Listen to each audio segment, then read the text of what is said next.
إعلان مهم. 重要提示 Important announcement. Message important. Важное объявление. Annuncio importante. يرجى من المتحدثين الكرام إلقاء بياناتهم بسرعة معقولة لضمان ترجمة فورية وافية وعالية الجودة. 为了帮助口译准确完整传递发言信息，请代表发言时语速不要过快。 Speakers are kindly reminded to deliver their statements at a reasonable pace to ensure complete and quality interpretation. Il est rappelé aux orateurs qu'ils doivent présenter leur déclaration à un rythme raisonnable afin de garantir une interprétation complète et de qualité. Напоминаем ораторам, что для того, чтобы устный перевод был полным и качественным, необходимо выступать в умеренном темпе. Se ruega a los oradores que pronuncien sus declaraciones a un ritmo razonable para garantizar una interpretación íntegra y de calidad.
Good morning, Excellencies, colleagues. I think we can start.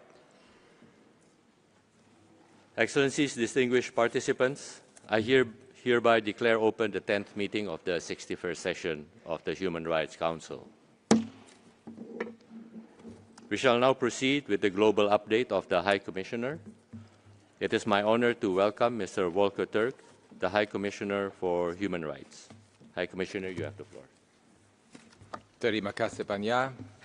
Mr. President, Excellencies, distinguished delegates. The world is upside down. We all feel it. Discussions on power are everywhere. Who has power? How power is shifting? How power will evolve? Players compete for control over land, energy, attention. But to what end? Dominating the global economy? Accumulating more power? Putting AI into space? Surely, power must serve other purposes. If you ask people around the world what they want from power, the answers are the same: peace, safety, a decent standard of living. In short, people desperately want their human rights. Ask Gen Z protesting in the streets. Ask human rights defenders in prison for speaking up against oppression. Ask those risking their lives for their principles. They have entrusted their leaders with upholding human rights. When those leaders ignore their people, trust breaks. And when they use power for their own ends, they exploit and subjugate. Human rights and the rule of law based on those rights prevent the powerful from doing whatever they want. They reject domination and subjugation. They represent how people want to live. Human rights are more popular than populism. Growing up in a small state and studying law during the Cold War taught me that international law and cooperation are a lifeline in times of crisis. Don't be fooled. Even the most powerful people in the world rely on others and on the law for everything. Mr. President, the threat and use of force to solve disputes is becoming more frequent and normalized. The number of armed conflicts has almost doubled since 2010 to around 60. Attacks on civilians are up by almost 1/3. The world is really becoming a more dangerous place. No one in their right mind wants that. Conflict is a human rights wasteland, literally, and for people living through it. We must not revert to violence as an organizing principle. It is baffling that political leaders are not taking urgent steps to reverse these trends. Instead, some of them are attacking the institutions designed to keep us safe: the United Nations, including the International Court of Justice, the International Criminal Court, this Council, and its mechanisms. I wish they would put their time and energy into the real challenges. For example, the nuclear arms race unfolding before our eyes. Strategic nuclear weapons are designed to kill vast numbers of people. I'm deeply concerned that there are now no binding limits on the two largest nuclear arsenals in the world, those of the Russian Federation and the United States. I hope the two countries concerned will put in place a successor to the New START treaty immediately. And I call on all states to recommit to nuclear non-proliferation. Distinguished delegates, around the world, we are witnessing blatant violations of international law. In Sudan, advanced weapon systems are used in residential areas and to destroy humanitarian convoys and prevent aid from reaching starving children. In Ukraine, civilians have endured weeks of sub-zero temperatures without electricity, heating and water as the Russian Federation destroys vital infrastructure, impacting entire cities. In the occupied Palestinian territory, Israel pursues its annexation project in flagrant breach of international law and the Palestinian right to self-determination.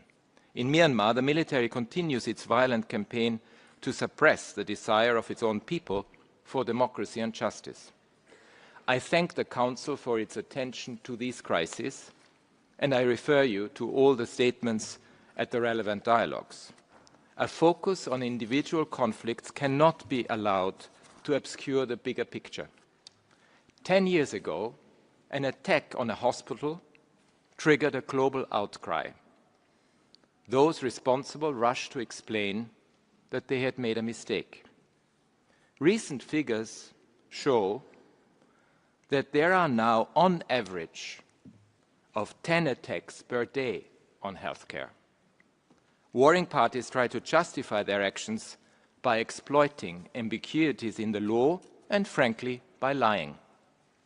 The pattern is clear. Ignoring atrocity crimes fuels greater bloodshed.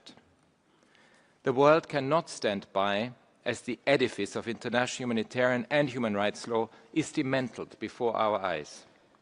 States, in fact everyone, need to stand up for universalism and against a descent into competing narratives and historical allegiances. That starts with recording and analyzing the facts and applying the same rigorous standards to everyone without exception. From Sudan to the Democratic Republic of the Congo, the occupied Palestinian territory, to Myanmar and across the Sahel, we the human rights ecosystem, are shedding light on the competition for power and resources that drives conflict and how it can be stopped. In Yemen, protracted civil wars have shattered state institutions, destroyed infrastructure, and displaced millions. Competing regional powers have also fueled violence.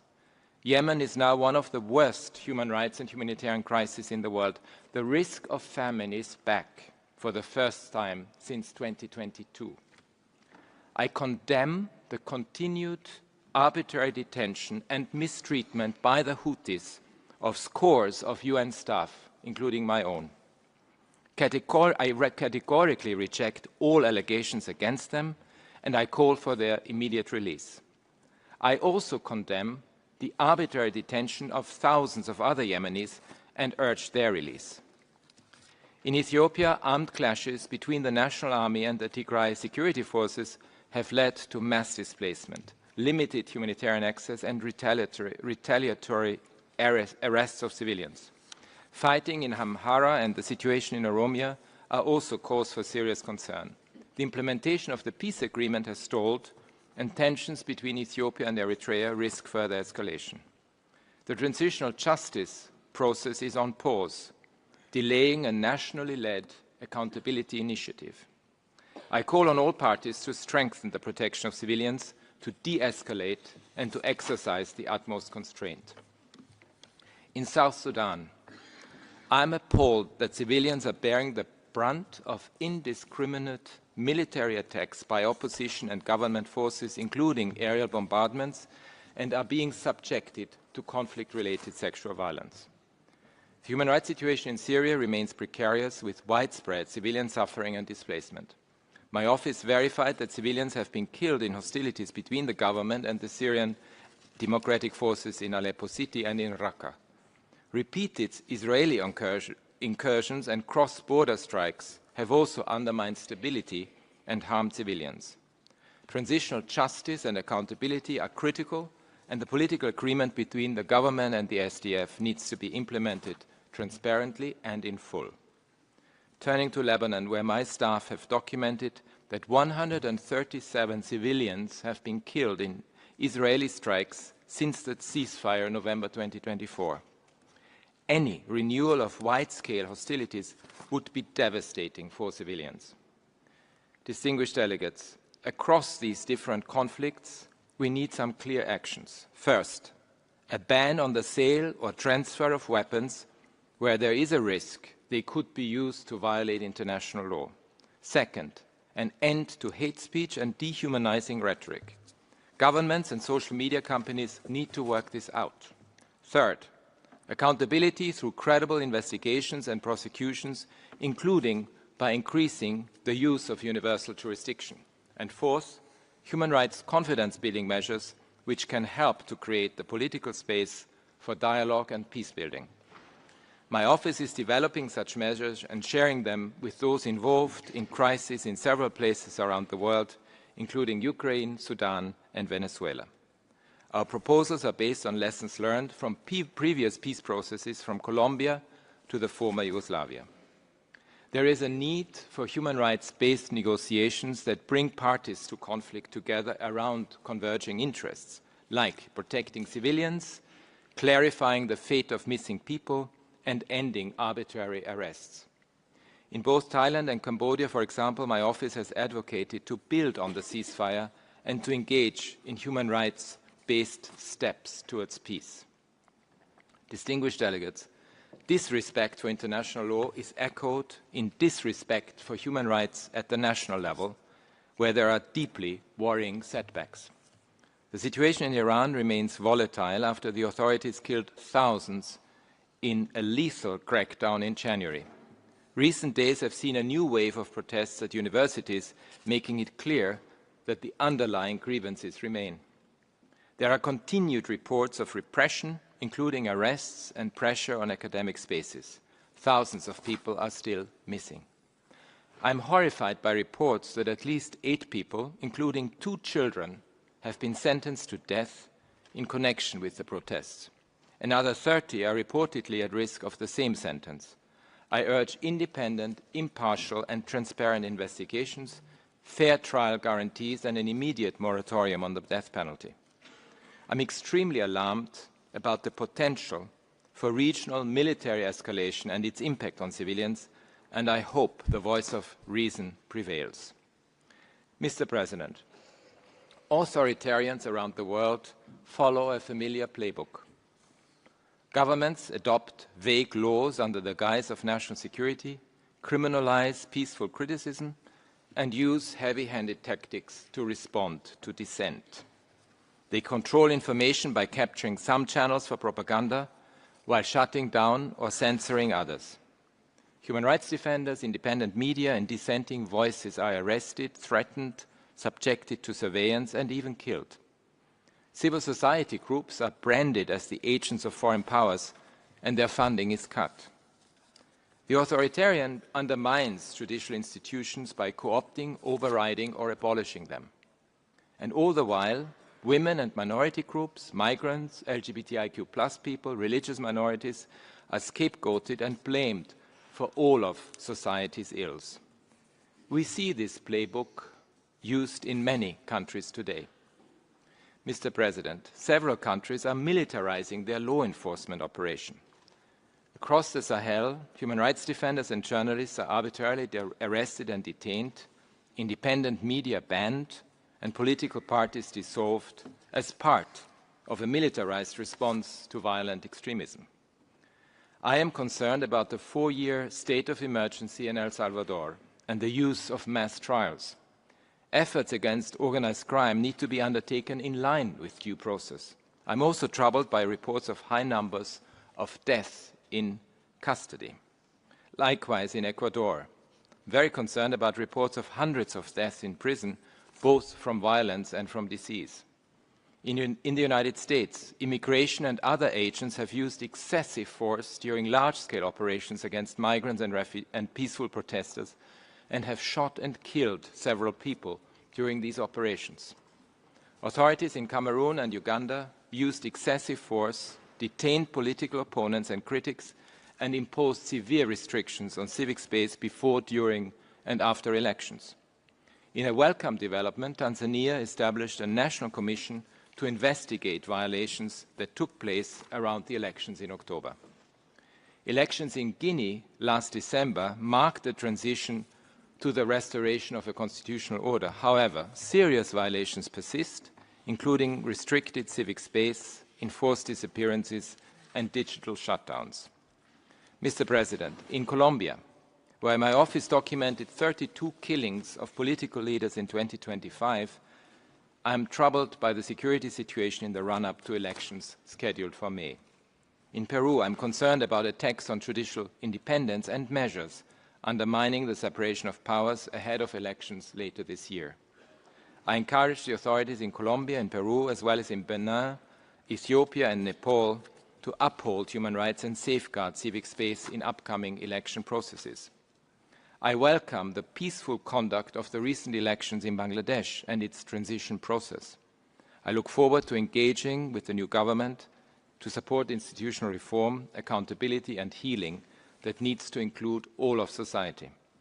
In Madagascar and Nepal, I urge all stakeholders to commit to genuine reforms that respond to the aspirations of Gen Z protesters last year. Mr. President, outside electoral periods and across all regions, governments are tightening restrictions on civic space.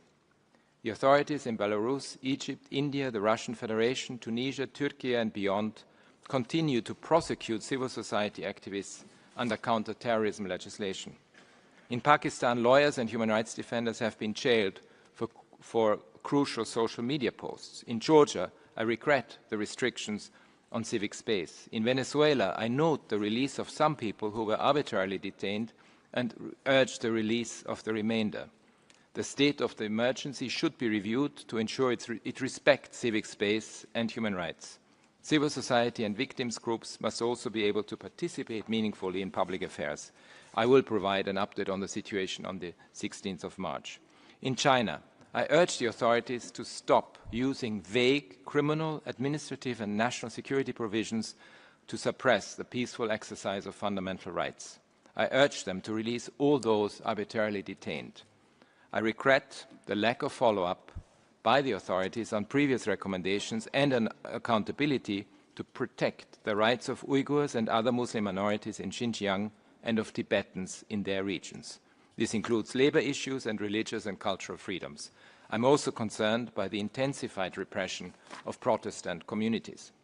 In Sri Lanka, I urge the government to repeal the Prevention of Terrorism Act and to work with civil society to ensure that new legislation complies with human rights law.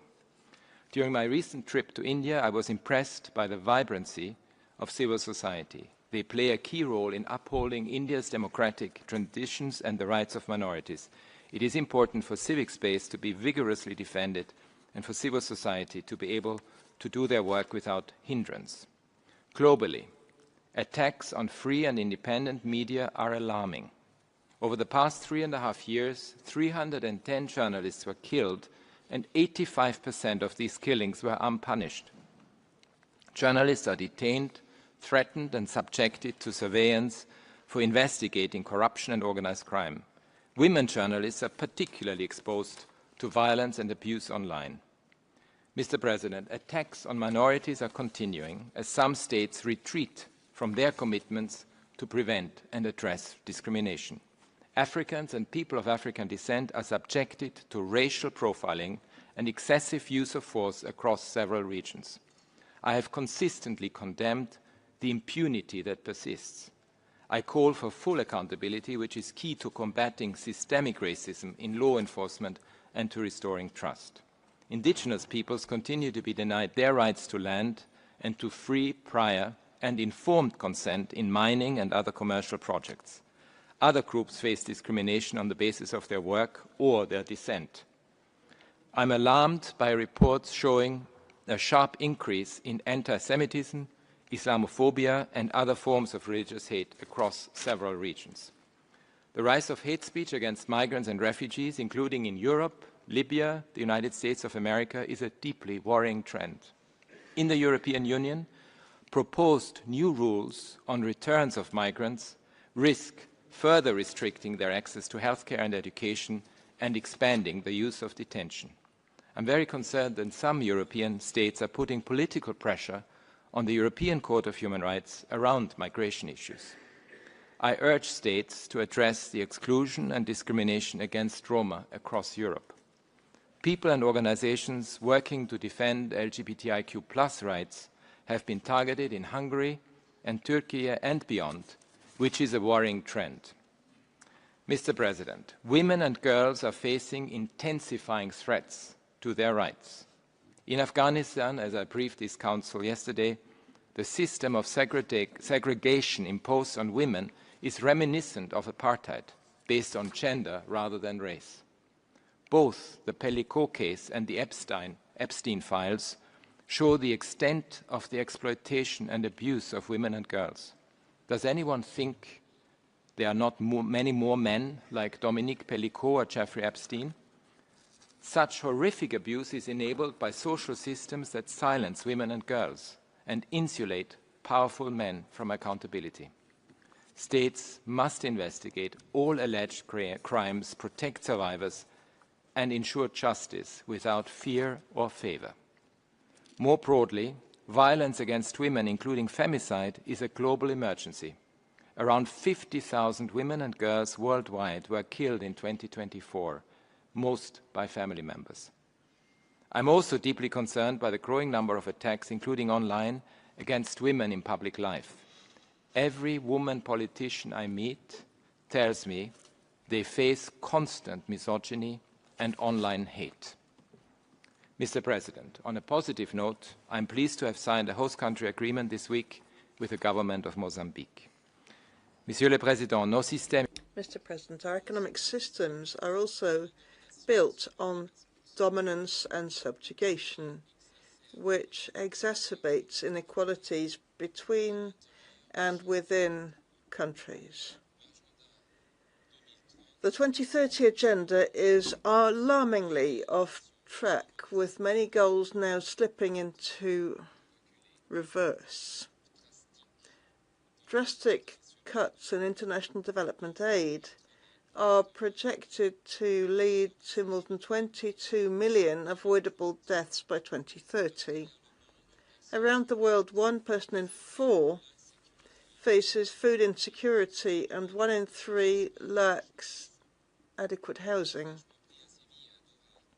The commitments made in Seville and Doha last year on financing for development point the way forward, but they need to be matched by genuine political will to reform the international financial system and enable all countries to access the resources needed for sustainable development. Meanwhile, last year alone, billionaires amassed enough wealth to eliminate extreme poverty 26 times over. And in some countries, unjust economic blockades are holding ordinary people captive. In Cuba, the long-standing economic crisis has been compounded by recent US restrictions on access to acceso al combustible, que han llevado al país al borde del colapso. Los niños con cáncer mueren sin medicación ni tratamiento. Las mujeres embarazadas luchan por obtener la alimentación y la atención que necesitan. Sea cual sea el objetivo de esas sanciones y aranceles, nada puede justificar la asfixia de toda una población. Los gobiernos tampoco invierten adecuadamente en los derechos de las personas porque no pueden o eligen no hacerlo. Muchos sistemas tributarios recompensan a los ricos y no protegen a quienes enfrentan dificultades. Las consecuencias de las profundas desigualdades que existen en algunos países son devastadoras. The measure of progress should not be more money. It is whether the economy is improving people's well-being. Poverty, unemployment, and the lack of social protection, combined with limited pathways for safe migration, make people vulnerable to brutal exploitation. A recent report by my office highlighted grave abuses against people trafficked into scam centers across several regions. Last year, my office worked with more than 35 governments, from Bangladesh, Chile, Colombia, Djibouti, and Iraq to Kenya, Papua New Guinea, Sri Lanka, and Scotland in the UK, on integrating human rights into budgeting, taxation, land and anti-corruption efforts, and housing policies, helping ensure they protect the most vulnerable. Distinguished delegates, business has an immense role to play in the shift that our economies so urgently need. There is a long-standing misconception that business and human rights stand on opposite sides of the barricades. This is wrong. There is ample evidence that companies that respect human rights also perform better financially. Human rights due diligence strengthens the trust of investors and communities and attracts better employees. Business leaders are also speaking out against the troubling direction the world is taking. For example, in the United States, amid rising tension over immigration in Minnesota, more than 60 CEOs of companies based in the state called for de-escalation and peaceful solutions. In the European Union, several major brands voiced concern over the weakening of the Corporate Sustainability Due Diligence Directive. And I hope to see more companies leverage their power to transform societies for the better. Mr. President, the triple planetary crisis of climate, biodiversity loss and pollution, and the development of new technologies without guardrails have deep implications for human rights. In the first 2 months of 2026, floods affected nearly 1 million people in southern Africa, while wildfires devastated Chile. No country can solve the climate crisis alone. But at the global level, short-termism rules. Climate negotiations in Brazil failed to deliver a decision on phasing out fossil fuels, which science dictates is essential to preventing climate chaos around the world. A few states prevented the action needed to protect all of humanity. The current temperature trajectory will lead to a catastrophic rise of at least 2.3 degrees by the end of this century. This is all the more shocking in light of the economic and security benefits of renewable energy. Nobody ever went to war over a wind farm. We desperately need urgent climate action that is responsive to people's demands, especially people in small island developing states. And I welcome their increased representation in this Council. We also need far more investment in adaptation, mitigation, and a just transition. I often wonder how future generations will judge our leaders' actions and their fatal inaction on the climate crisis. The International Court of Justice has made clear the legal obligation to act urgently and meaningfully. 30 to 50 years from now, could today's inadequate response be considered ecocide or even a crime against humanity? Mr. President, today, debate around tech always leads to artificial intelligence, and AI is about power, so it is intrinsically connected to human rights. AI is controlled by a handful of companies led by billionaires who have enormous power over the forces reshaping societies for better or worse. AI systems are already helping to support and protect human rights, predicting crisis and conflict, advancing progress in healthcare and education, helping to solve global challenges like food insecurity. But without adequate oversight and accountability, digital technologies invade privacy, undermine democratic processes, and pose serious risks to the safety of our children and ourselves. They also turbocharge inequality and reproduce existing biases. I'm extremely concerned by the use of AI systems in armed conflict to shape battlefield decisions with deadly impact. 2 steps are urgently needed. First, we need to increase and democratize investment in AI for the public good. Incentives should reward companies for delivering AI that benefits people rather than profits. Second, human rights need to be hardwired into AI design, development, and deployment. And states have a responsibility to regulate the safety of these technologies. The Independent Scientific Panel on AI is an important milestone, and I count on it to embed strong human rights expertise and robust civil society participation in its work. Mr. President, the final move in the authoritarian playbook is persuading people that they are powerless. But human rights remind us that we are not. Our choices, our voices, our votes determine what comes next. The future depends on each of us. We need to forge coalitions to champion what unites us. In the coming weeks, as I said at the opening, we will set in motion a global alliance for human rights to capture the energy and the commitment that I feel everywhere I go. It will represent the quiet majority who strive for a fairer, more peaceful and compassionate world. And that is what we are working for. Thank you. Thank you, High Commissioner. Excellencies, distinguished participants, we shall now continue the interactive dialogue on the High Commissioner's report on the human rights situation in the occupied Palestinian territory, including East Jerusalem. We continue with the list of speakers. I would like to recall that although the duration of the interactive dialogues is 1 hour and 30 minutes, if time permits, additional delegations will be able to speak. I now give the floor to the distinguished representative of Lebanon. Thank you, Mr. President. Lebanon thanks the High Commissioner and his office for their continued reporting on the grave situation in the OPTs, where every human right has been violated by Israel.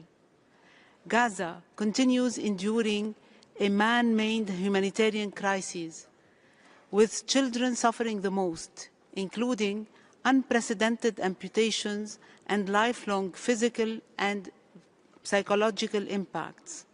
The situation in East Jerusalem and West Bank is also alarming due to illegal forcible transfer. While we note the ceasefire and recent political development, the scale of suffering requires urgent international attention. We are deeply concerned by restrictions on humanitarian access and attacks on UN entities, including UNRWA.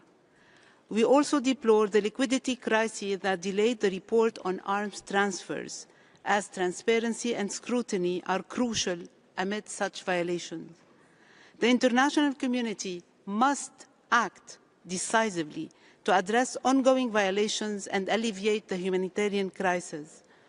Israel must fully comply with its obligations under international law, including the ICJ's provisional measures.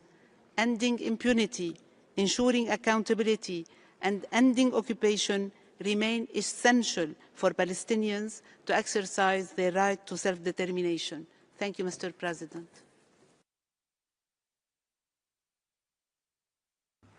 Thank you. I now give the floor to the distinguished representative of Turkey.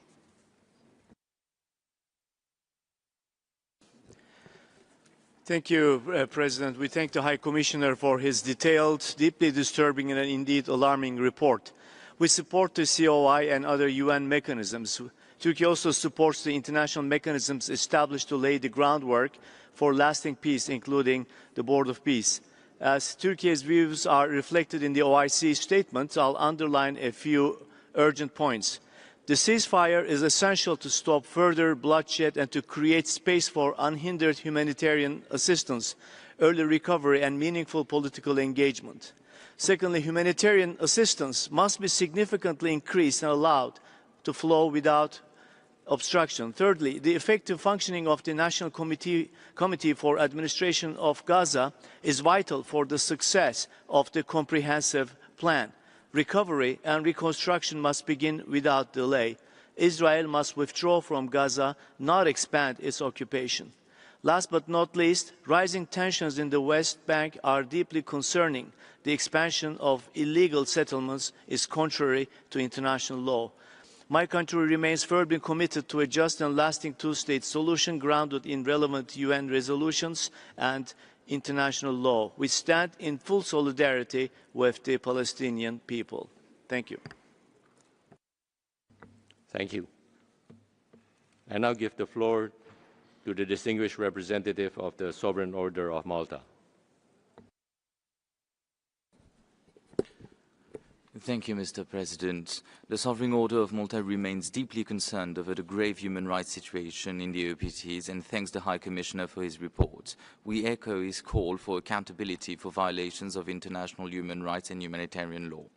In the West Bank, the increase of settler violence and blockades render our abilities to serve the people in need even more difficult through our maternity hospital in Bethlehem and its mobile clinics. We reaffirm the need to protect the right to freedom of religion or belief and access to places of worship, ensuring the respect of the status quo of the holy sites. In Gaza, unimpeded and large-scale humanitarian access must be granted immediately. The Order of Malta is ready to provide emergency humanitarian aid once access is granted, as it has done in the past. We reiterate our firm opposition to any forms of forced displacement of the Palestinian population. Mr. President, all parties must abide by their obligations under international law, in particular IHL, and respect the decisions of the International Court of Justice. The Order of Malta calls for an end of all hostilities that still persist and a lasting peace so that the people of Israel and Palestine can live side by side in peace, security, tolerance and in a human rights compliant manner. Mr. High Commissioner, how can we better protect the rights of religious minorities in the OPTs? I thank you, Mr. President. Thank you. I now give the floor to the distinguished representative of Eritrea. Thank you, Mr. President. The unwavering support of the people and government of Eritrea for the legitimate right of the Palestinian people to self-determination remains steadfast, regardless of time or circumstance. Eritrea firmly maintains that the Palestinian people are entitled to a sovereign and independent state. This position rests on clear legal, political, and moral foundations. It is evident that the international community has fallen short in its responsibilities towards the Palestinian people. The stark double standards have been apparent from the outset, exposing the systemic flaws and duplicity of the existing global order under certain powers. Consequently, the human tragedy of the Palestinian people has been appeased and sustained by these dubious powers against the founding pillars of the UN Charter and international law. The right to self-determination of the Palestinian people is a natural and lawful entitlement that must not be compromised at any time and under any pretext. A just and lasting peace in the region is only possible when the Palestinian people are allowed to freely determine their own future, free from external occupation, coercion, and interference. What they require is not only expressions of solidarity, but tangible and decisive action that guarantees their ultimate freedom and independence. Palestinians, like Israelis and any other people in the world, deserve to live in peace and tranquility. We wish for the Palestinian people what we wish for ourselves: peace, freedom, and the full realization of their right to self-determination. I thank you, Mr. President. Thank you. I now give the floor to the distinguished representative of Oman. شكرا سيد الرئيس. يشكر وفد سلطنة عمان مكتب المفوض السامي على تقرير المقدم، ويؤكد تحفظه على أي مقاربة تضع سلطة الاحتلال وشعب الوقت تحت الاحتلال في كفة واحدة. إن استمرار الاحتلال واختلال ميزان القوة يفرضان مسؤولية قانونية واضحة بموجب القانون الدولي، ولا يجوز إغفال هذه الحقيقة عند تناول الوضع القائم. كما تعرف بلادي عن قلقها أزاء عدم استكمال التقرير المتعلق يضمن المساءلة والعدالة بذريعة النقص الموارد، إذ إن جسامة الانتهاكات وحجم المعاناة الإنسانية يقتضيان أولوية قصوى لهذا المسار، تفاديا لضعف منظومة الحماية الدولية ومبدأ عدم الإفلات من العقاب. سيد الرئيس، تدين سلطنة عمان بأشد العبارات استمرار الانتهاكات الجسيمة للقانون الدولي الإنساني في غزة والضفة الغربية بما فيها القدس الشرقية، ولا سيما استهداف المدنيين وتهجير القسري وتدمير البنية التحتية.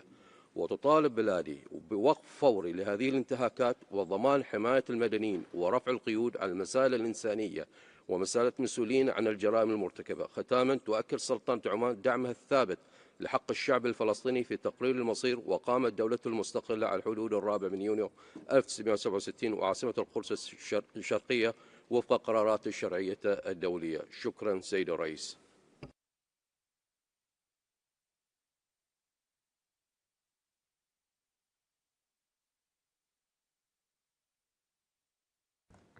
Thank you.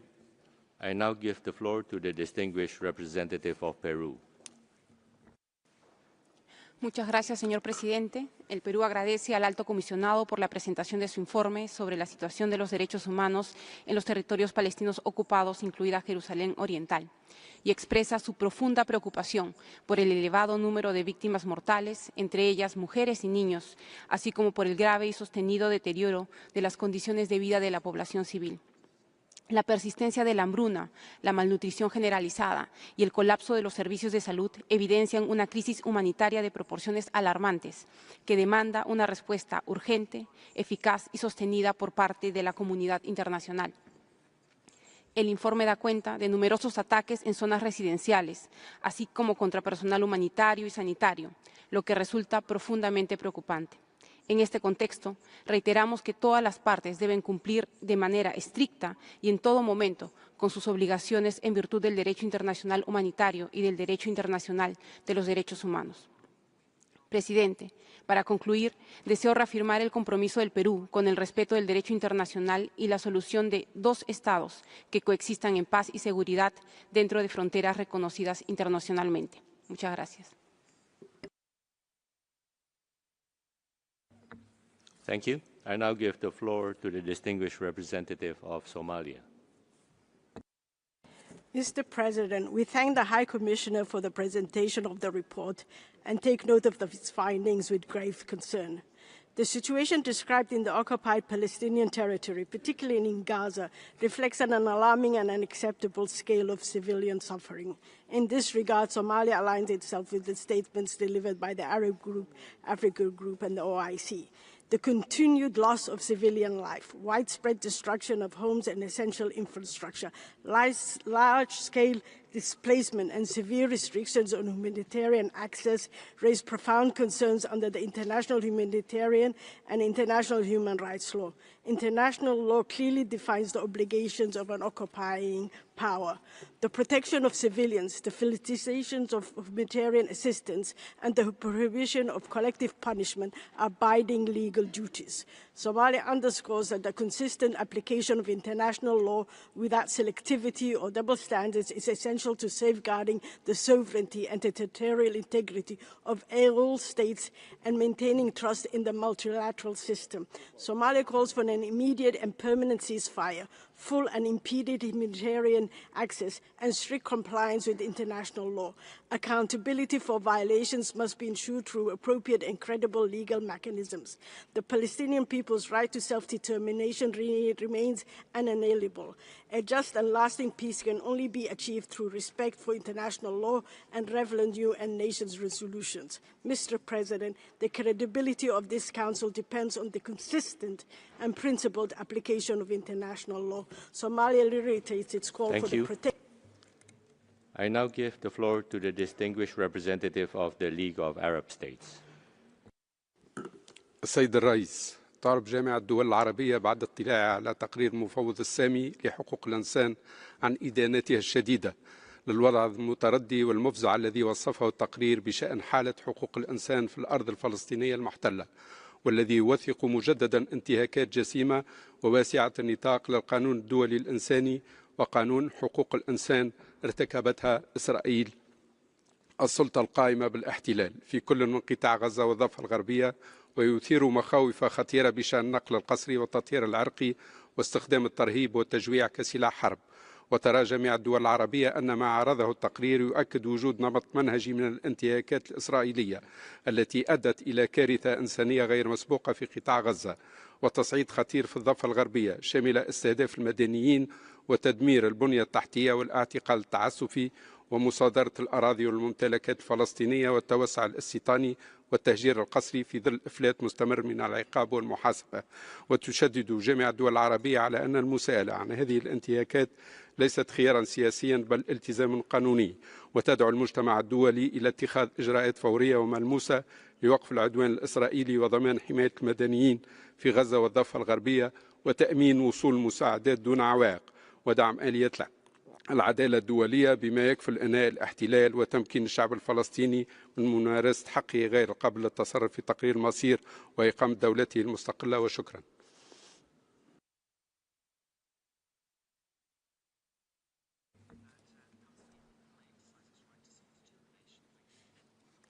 Thank you. I now give the floor to the distinguished representative of Thailand. Thank you, Mr. President. Thailand thanks the High Commissioner for his report. We commend all efforts to consolidate the ceasefire and advance the implementation of the comprehensive plan pursuant to Security Council Resolution 2803 and the New York Declaration on the peaceful settlement of the question of Palestine and the implementation of the two-state solution. We welcome progress in the first phase, including the return of all hostages, among them Thai nationals, and the increased humanitarian access. However, Gaza's population remains in need of assistance, which must be delivered at scale and without restriction. Thailand continues to support these efforts through UNRWA, the Egyptian Red Crescent, and recently with a $100,000 contribution to the ICRC. Thailand reaffirms its full support for a peaceful resolution based on the two-state solution, by which Israel and Palestine live side by side in peace and security. This must be grounded in full respect for human rights, international law, and relevant UN resolutions, in which the aspirations of Palestinians for dignity and self-determination are addressed. We urge all parties to adhere to the agreed terms and engage constructively to advance the second phase of the comprehensive plan towards a peaceful and lasting solution. Thank you. Thank you. I now give the floor to the distinguished representative of Portugal. Mr. President, Portugal expresses its profound concern at the continued deterioration of the human rights situation in the occupied Palestinian territory. The latest report of the High Commissioner presents a dire account of civilian casualties, forced displacement, destruction of homes and infrastructure, settlement expansion, and severe restrictions on access to essential services. Such actions are unacceptable and must cease immediately. Full respect for international law is imperative, and alleged violations must be investigated promptly and impartially to ensure accountability. We recall Israel's obligations as the occupying power, as well as the legally binding orders of the International Court of Justice, and reaffirm our support for the independence of the International Criminal Court. Portugal stresses the urgent need to guarantee safe and unhindered humanitarian access and aid, including food, water, healthcare and shelter. In this regard, we highlight UNRWA's indispensable role. Lasting peace and security cannot be achieved through force, but through dialogue and respect for international law. We urge all parties to refrain from unilateral actions that undermine prospects for peace.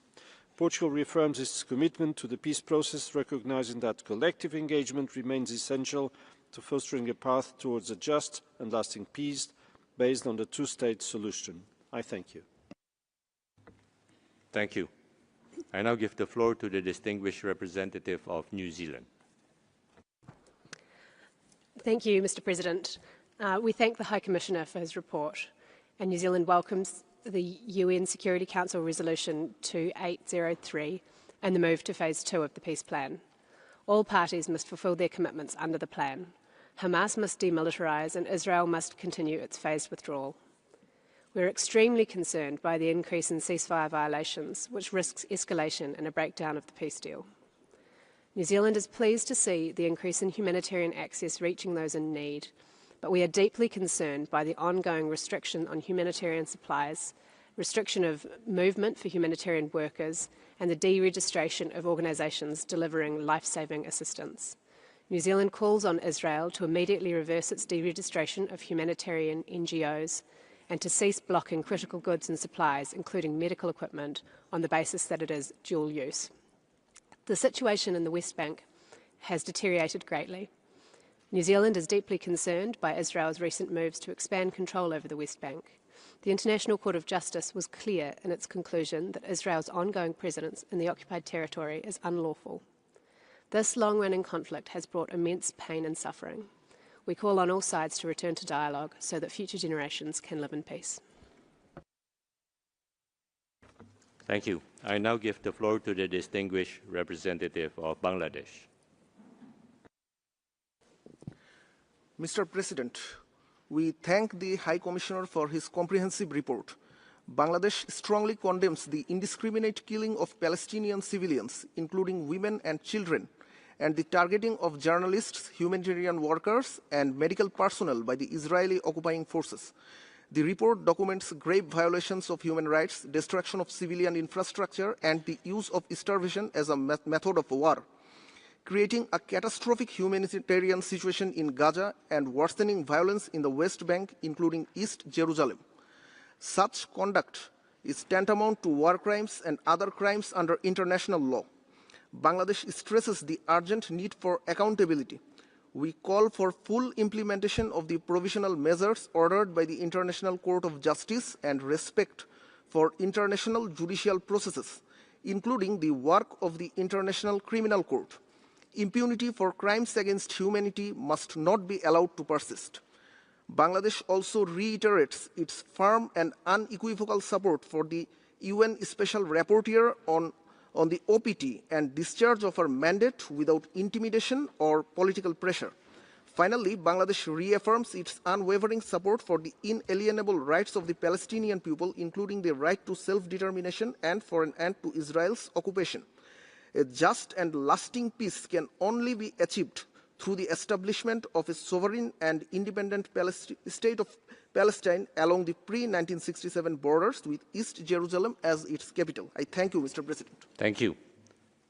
I now give the floor to the distinguished representative of the Netherlands. Thank you, Mr. President. We thank the High Commissioner for his report. The Kingdom of the Netherlands expresses its high appreciation for the tireless work of the High Commissioner and the staff, also in these times when resources are increasingly scarce. The report before us outlines a wide range of serious human rights violations for which accountability is paramount.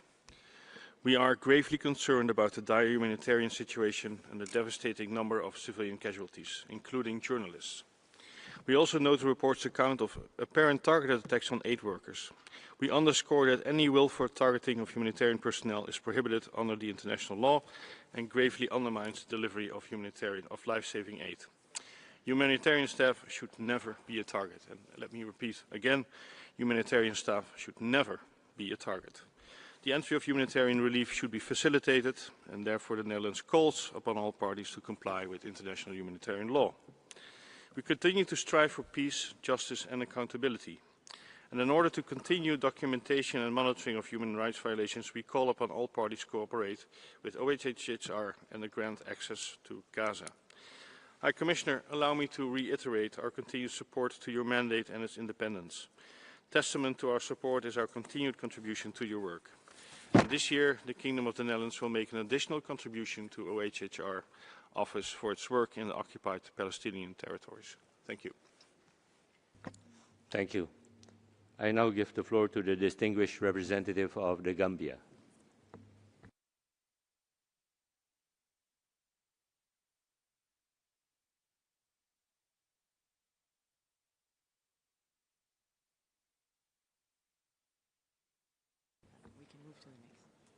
The representative of Gambia does not appear to be here. We then move to the next speaker, which is the distinguished representative of Sierra Leone. President Sierra Leone aligns itself with the statement delivered by the African Group and thanks the High Commissioner for the report in the OPT. We remain concerned about reports of bombing, the continued suffering of civilians, and the violations of the ceasefire in Gaza and the West Bank. While the opening of the Rafah crossing has improved humanitarian access, major obstacles persist. Sierra Leone welcomes the diplomatic efforts of the United States and regional partners, but ongoing violations and deteriorating conditions threaten fragile progress. We are alarmed by reports of settlements, expansions, settler violence, forced displacements, and actions undermining the peace, and condemn excessive force, arbitrary detention, property destructions, and violations by Palestinian armed groups. All breaches of international humanitarian and human rights law must cease and accountability ensured. The protection of civilians and humanitarian personnel must remain paramount. Collective punishments, denial of assistance, and actions that may alter the territory's demographic composition are contrary to international law.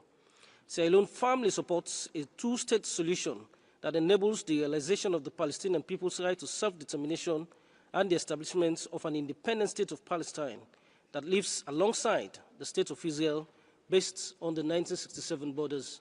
And I thank you, President. Thank you. I now give the floor to the distinguished representative of France. Monsieur le Président, Monsieur le Haut-Commissaire, merci pour votre rapport. La reconnaissance de la Palestine par la France en septembre dernier a marqué notre engagement constant en faveur d'une paix juste et durable, fondée sur la solution des deux États, Israël et Palestine, vivant côte à côte, en paix et en sécurité. La France réitère sa condamnation sans équivoque des attaques terroristes menées par le Hamas le 7 octobre 2023, pire massacre antisémite depuis la Shoah. La France salue les travaux du Haut-Commissaire et condamne toutes les violations du droit international humanitaire et des droits de l'homme dans l'ensemble du territoire palestinien occupé. Après l'annonce du passage à la deuxième phase du cessez-le-feu et du plan de paix, la priorité doit porter sur la mise en œuvre effective des annonces. L'urgence absolue pour les Palestiniens de Gaza reste l'entrée massive, rapide et sans entrave de l'aide humanitaire, acheminée et distribuée par les agences des Nations Unies, y compris l'UNRWA, le CICR et les ONG. Cela passe aussi par la fin des frappes et le désarmement du Hamas. Nous appelons toutes les parties au plus strict respect du cessez-le-feu. En Cisjordanie, les attaques des colons violents et l'accélération sans précédent de la colonisation sont contraires au droit international et s'inscrivent dans une trajectoire d'annexion de facto qui est inacceptable. Nous avons condamné à ce titre les mesures récentes visant à étendre les pouvoirs des autorités israéliennes en Cisjordanie qui remettent en cause les accords d'Oslo. Je vous remercie.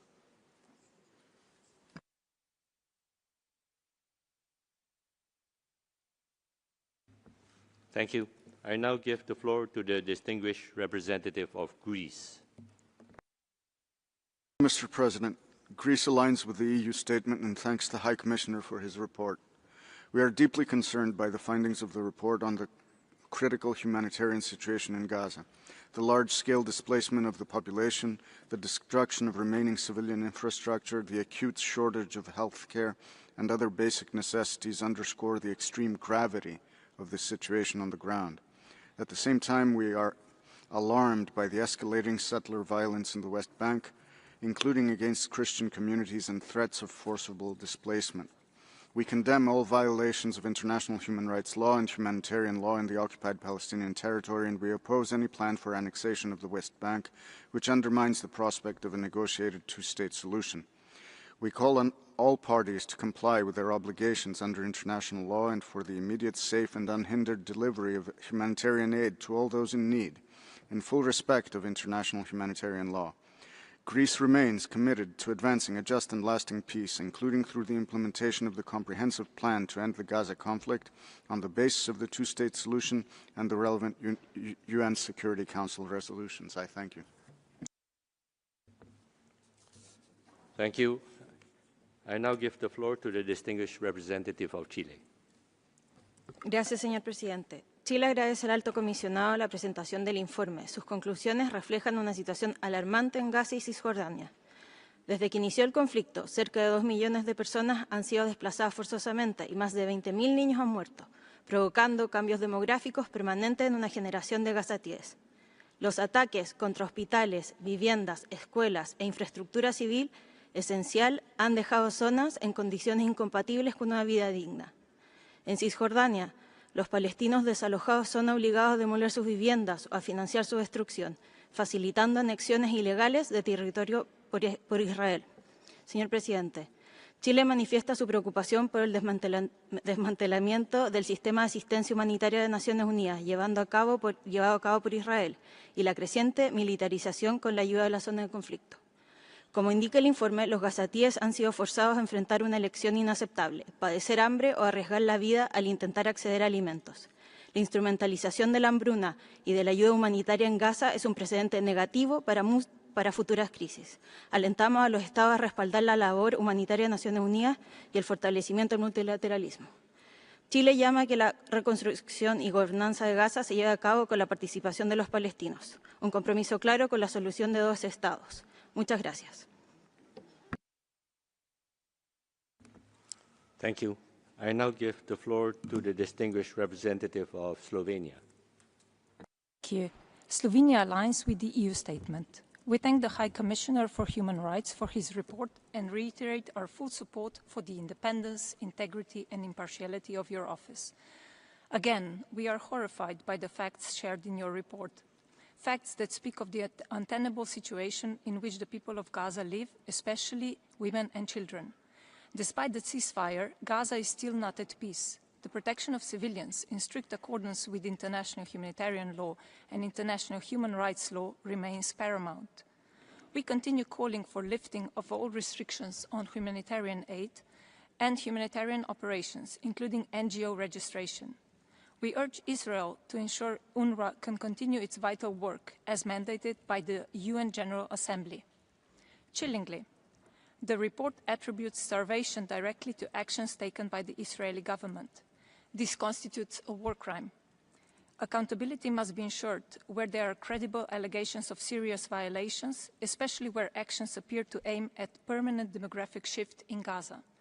Slovenia also expresses its profound concern over recurring attacks against UN officials, mandate holders, judicial officials, and employees of international organizations.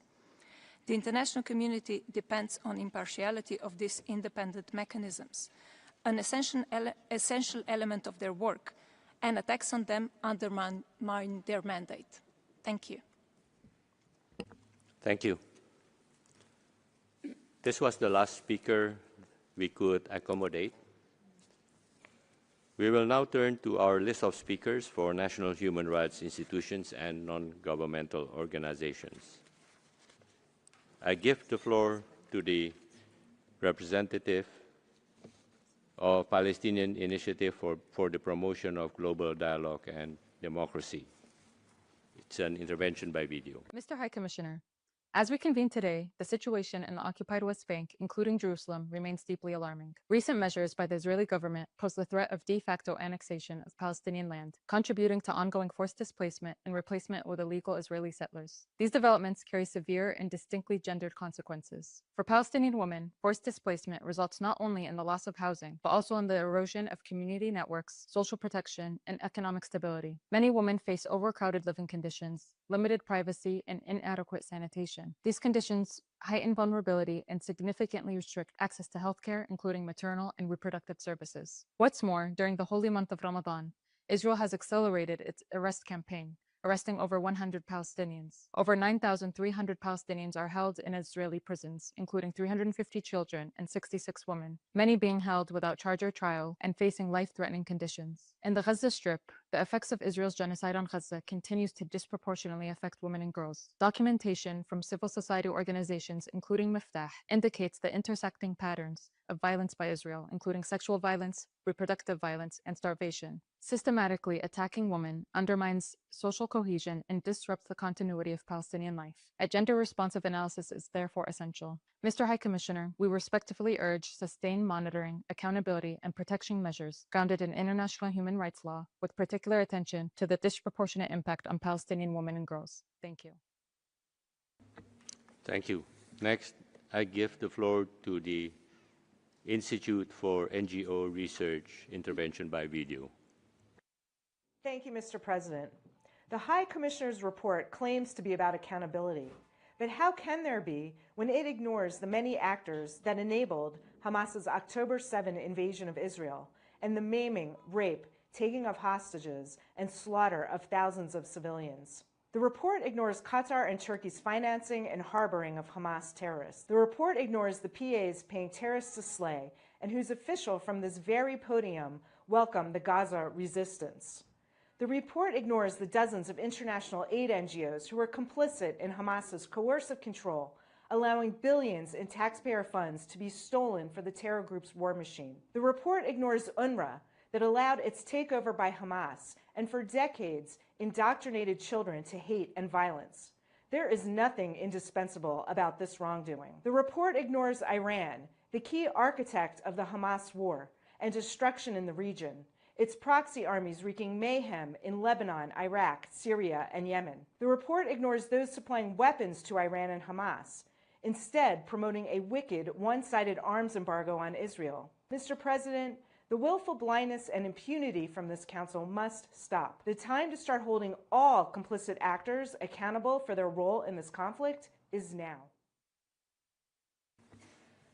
Thank you. I now give the floor to the representative of Midline for Human Rights, intervention by video. We thank the High Commissioner for the latest report on the human rights situation in the occupied Palestinian territory, including East Jerusalem. It provides a sobering account of ongoing violations of international humanitarian law and international human rights law and underscores the urgent obligation to ensure accountability and justice for all affected communities. Between November 1st, 2024 and October 31st, 2025, the situation on the ground has remained dire, with persistent displacement, restrictions on movement, and obstacles to humanitarian access. The report highlights deeply concerning trends in Gaza, the West Bank, and East Jerusalem, where civilians continue to suffer from the effects of the protracted occupation and recurrent cycles of violence. We note with profound concern the exacerbation of deprivation, restricted access to essential services, and the reported destruction of homes, schools, and health infrastructure. These conditions fundamentally undermine the rights to life, security, and dignity. Accountability must be pursued consistently and impartially, and all parties must respect and uphold international law. We recall that lasting peace and human rights protection remain inseparable, and we urge renewed international commitment to justice, accountability, and a viable consistency with international law. Thank you. I now give the floor to the representative of Association Maona for Human Rights and Immigration. We thank the High Commissioner for his report. As the world attempts to reckon with the unimaginable suffering faced by the people of Gaza in the last 2 years and 4 months, we are confronted with the undeniable reality that it is far from over. This is despite the effort to create a narrative of a non-existent peace brokered in October 2025 that allegedly amounted to a ceasefire in which Palestinians continue to be killed, forcefully displaced, and denied the necessities of life, including medicine and food. Between 28th of January and the 11th of February 2026, 109 Palestinians have been killed by Israeli forces. This is not a ceasefire. This is the normalization of ongoing war crimes and violations of international law. Suffering, grief, displacement, violence, and apartheid are not inherent to the continued existence of Palestine. This is human-made and enforced. The actions carried out by the Israeli army show a concerted and systematic effort to dismantle every provision required to sustain life in the Gaza Strip. We call on this Council and all states to fulfill their legal obligation to ensure accountability for all those who continue to aid and abet crimes against humanity. The world failed to act when the equivalent of an entire classroom of children was killed every day for 2 years. It is time to prove that nobody is above the tenets of international law. Thank you. Thank you. I now give the floor to the representative of Medical Aid for Palestine, intervention by video. Mr. High Commissioner, despite the October 2025 ceasefire agreement, the Israeli authorities and military continue to create and maintain conditions unfit to sustain human life in Gaza. The healthcare system has been systematically dismantled and left unable to rebuild or operate because of Israel's deliberate obstruction of humanitarian aid and weaponizing deprivation against people. And the West Bank also, Israeli authorities continue to adopt measures that entrench and consolidate annexation. At the same time, settler attacks carried out under the watchful eye of Israeli forces and with impunity have more than tripled since 2021, becoming a leading driver of forced displacement. Mr. High Commissioner, your report warns of ethnic cleansing in the occupied Palestinian territory. What we are witnessing is a systematic assault on Palestinian survival and existence. Impunity fuels further atrocities. States must urgently impose a comprehensive arms embargo on Israel, take measures to put an end to Israel's genocide in Gaza and unlawful occupation, and hold those responsible for violating international law to account, and also protecting principled humanitarian action. Without enforcement, international law offers no protection, and without accountability, Israeli oppression will endure. Thank you. Thank you. I now give the floor to the Turo Law Center, the Institute on Human Rights and the Holocaust, intervention by video. UN High Commissioner Turk, you've given a master class on unaccountability. There's nothing in your report about accountability for your go-to International Criminal Court, whose top prosecutor, Karim Khan, is both an alleged serial rapist and its highest paid employee.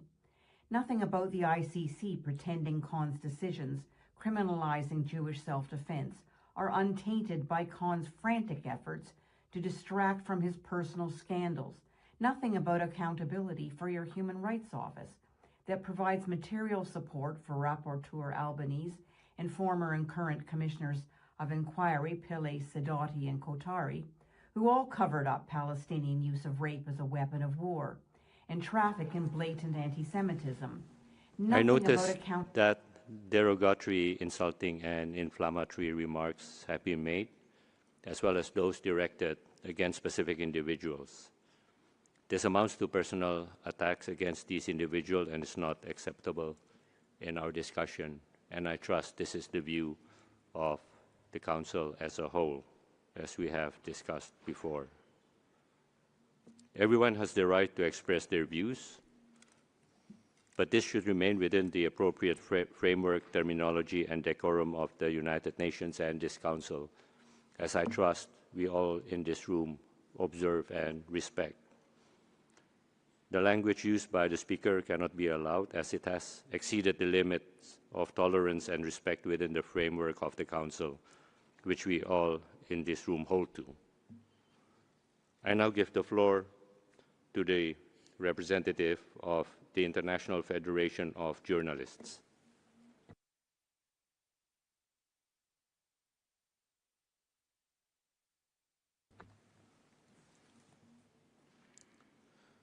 It being absent, I now give the floor to the Palestinian Return Center Limited, intervention by video. Mr. President, the Palestinian Return Center welcomes the High Commissioner's report submitted pursuant to Resolution 58-2. The widespread destruction and mass displacement documented are not random. They are part of a long-standing system of apartheid and institutionalized domination. At the heart of this crisis is the continued denial of the right of return.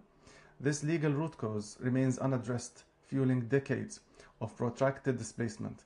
Today, we witness what can only be described as a demographic engineering, an attempt to force Palestinians out while simultaneously undermining UNRWA to liquidate the refugee issue to block any future return.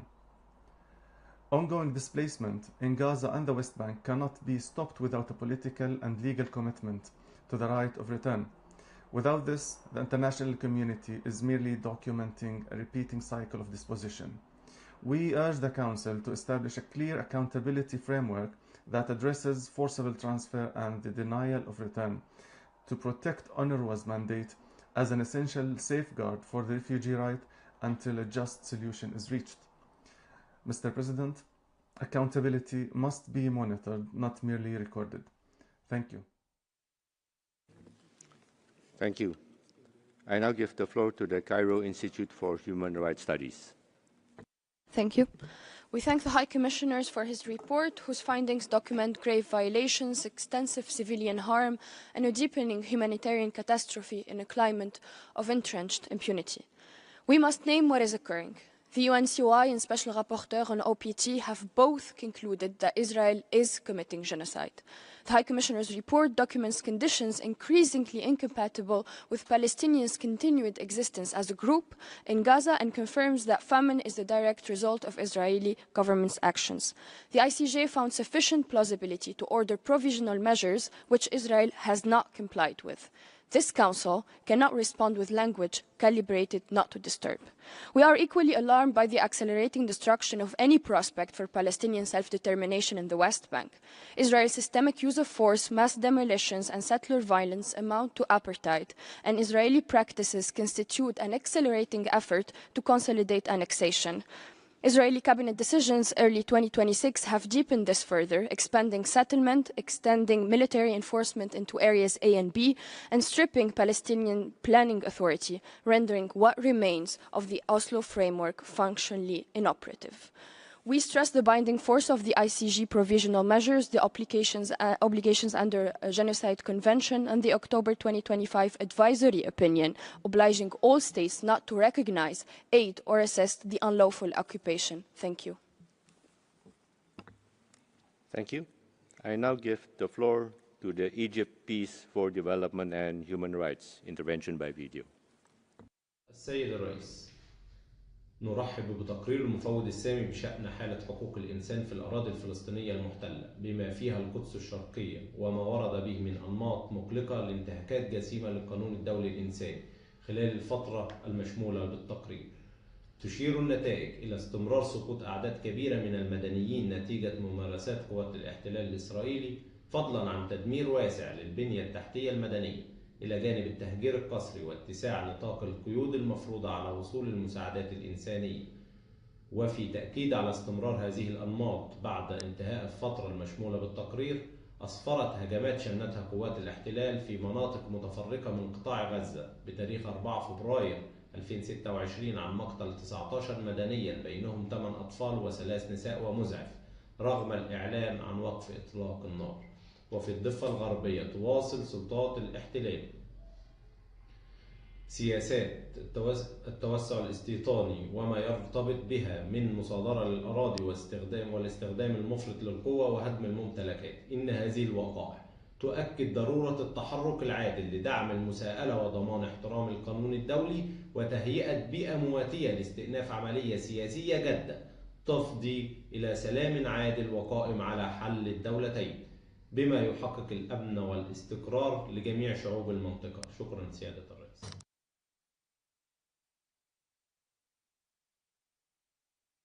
Thank you. I now give the floor to the representative of the International Organization for the Elimination of All Forms of Racial Discrimination. Thank you. The High Commissioner's report documents systemic destruction, mass civilian deaths, and blocked aid in Gaza, grave breaches of international law amounting to war crimes and crimes against humanity. In Gaza, starvation has been weaponized, homes and shelters bombed, and humanitarian workers killed. This is a deliberate strategy to dismantle society and forcibly displace the population. In the West Bank, killings, torture, demolitions, and forced displacement persist with impunity.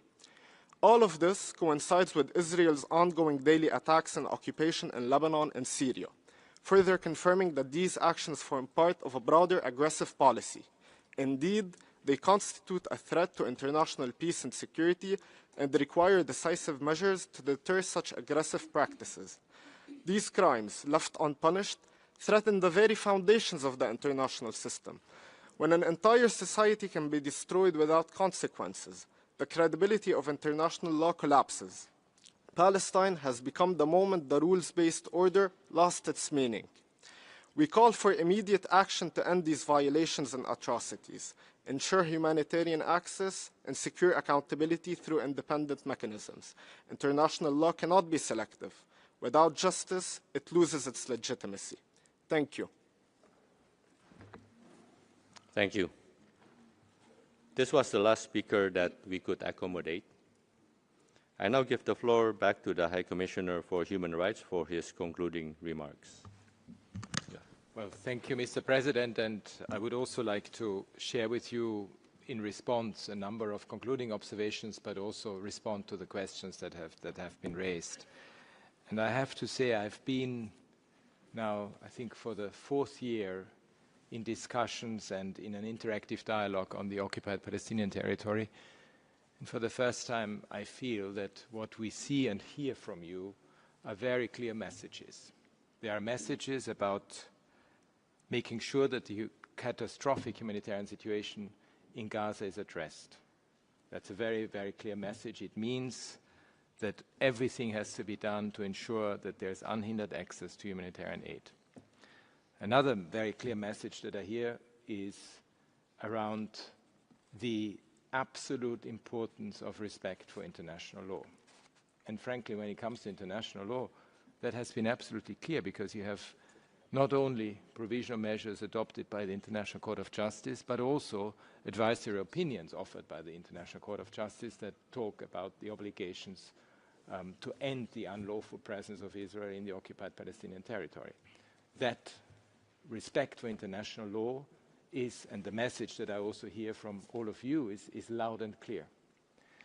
The other message that I hear is about the deteriorating situation in the West Bank. That we have not only documented, but that we have also heard in terms of the various decisions that are being taken as we speak. That indeed, and the de facto annexation that is happening, is extremely dangerous and one that would in effect undermine the right of Palestinians to self-determination and to a two-state solution. And indeed, what I hear also is not only the New York Declaration and the respect for it, but also the fact that there needs to be measures taken to realize the two-state solution. I also hear a very clear call for accountability of all the violations that have occurred, irrespective of the perpetrators. And that sense of accountability is both at the domestic levels, it's at the international level, and there needs to be respect for it. Because we know that if you are not going to have any of this accountability, we are going to continue the bloodshed that we currently see.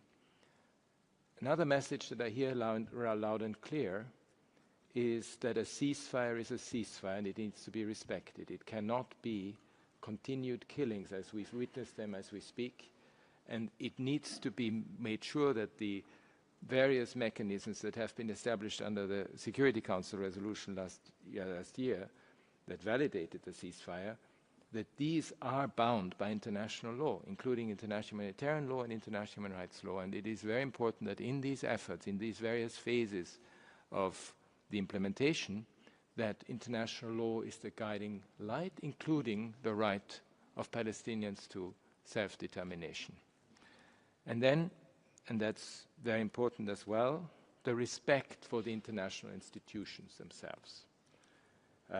When it comes, for example, to the demolition of a UNRWA compound in East Jerusalem, this is a warning signal for everyone, because if UN premises are destroyed in the way that they are or demolished, it gives us a sign that this could eventually happen to others, as it has been done. And as you know, many of the humanitarian workers have been affected. Many were killed, including their families. And we have also seen the attempts when it comes to non-governmental organizations working in Gaza, that they are no longer allowed to work there. But that immediately has an impact on the humanitarian situation. So all of this needs to be again, the message that I heard from you was loud and clear in terms of respect, again, for international law. And I really hope that we can find a way forward with the clear and loud message that has come from this Council to find a way forward and a way towards peace, and to ensure that it is built on the international legal framework and the framing of it through international law by the court, by the highest court in the world, by the principles of international humanitarian law and the principles of international human rights law, and that this is the guide for the way forward. And again, thank you very much for this. Thank you, Mr. High Commissioner. This brings us to the end of this interactive dialogue. I wish to thank the High Commissioner for his participation, for his briefing. We will now take on a short technical break before we hold the enhanced interactive dialogue on the report of the Commission of Human Rights in South Sudan.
Excellencies, distinguished participants, colleagues,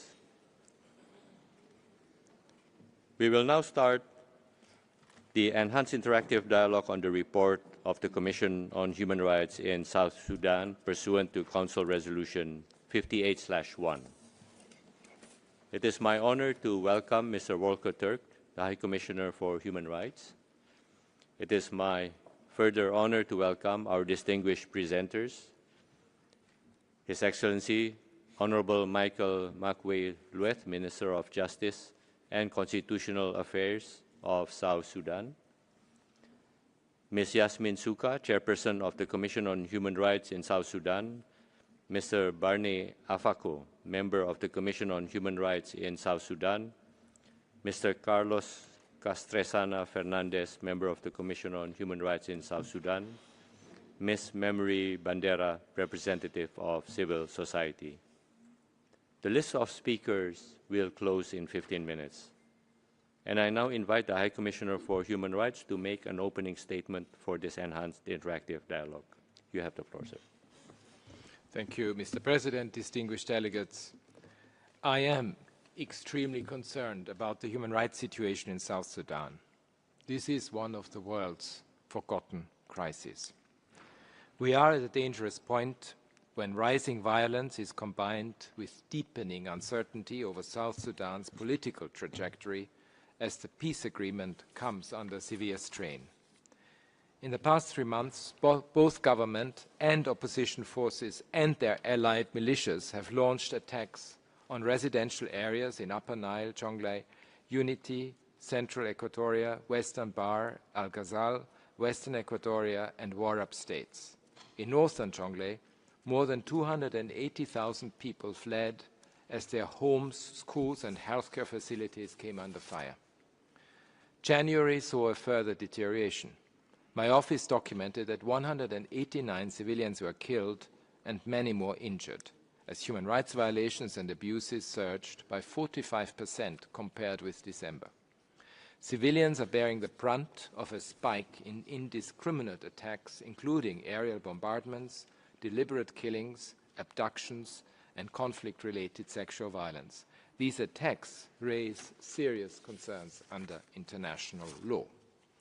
I was horrified to learn about an attack earlier this week by government forces and allied militia on a village in Ayod County, Jonglei State. Witnesses told my colleagues that troops ordered residents to gather and then opened fire on the crowd, killing 21 unarmed civilians, including women and children.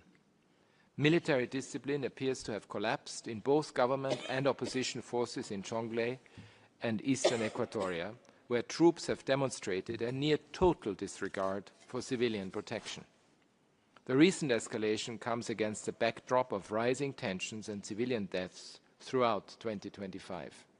My office recorded an increase of 40% in the number of people killed and injured last year to more than 5,100 compared with 2024. Tragically, 2 UN staff members were among those killed, which is completely unacceptable. Our team has monitored more 250 individual cases of women and girls who suffered conflict-related sexual violence. The true figures are likely much higher. We also documented a disturbing increase to 550 in the number of civilians abducted by opposition forces and their allies in 2025. Distinguished delegates, rising tensions are characterized by hate speech and incitement to violence targeting entire communities and ethnic groups. In one audio recording authenticated by the UN mission, a senior military official urged his forces to spare no lives and to destroy civilian homes, livestock, and property. Let me be clear. Acts of hate speech and incitement to violence may amount to international crimes. In the context of armed conflict, those risks become particularly acute. Those responsible for such crimes may be prosecuted under international law. My office has also documented increased threats to civic space. The National Security Service censors the media, monitors civil society activities, intimidates journalists and political activists, and targets human rights defenders and activists who speak out. We documented 27 incidents of intimidation and arbitrary arrest of journalists, civil society actors, and human rights defenders throughout the year, affecting 62 people, including 28 women. Some were held for weeks before being granted bail. Others were released without charge within hours. Open civic space is essential to inclusive constitution building and transitional justice, and for free, fair, credible, and inclusive elections to be held as scheduled in December 2026. Distinguished delegates, sustainable peace cannot be achieved without accountability for serious violations and abuses. That accountability must be owned and driven by national authorities in order to restore confidence in institutions, affirm the rights of victims, and prevent cycles of repeated violence. International efforts cannot replace the primary responsibility of the state. The government has taken some important steps towards implementing its commitments, including the adoption of laws establishing the Commission for Truth, Reconciliation and Healing and the Compensation and Reparation Authority.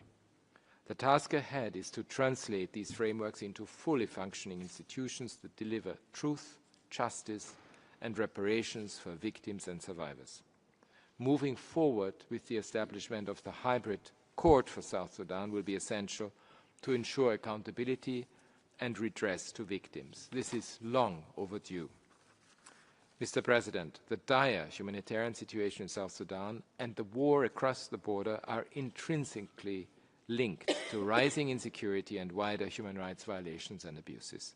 More than 10 million people require humanitarian assistance, including 7.5 million facing food insecurity.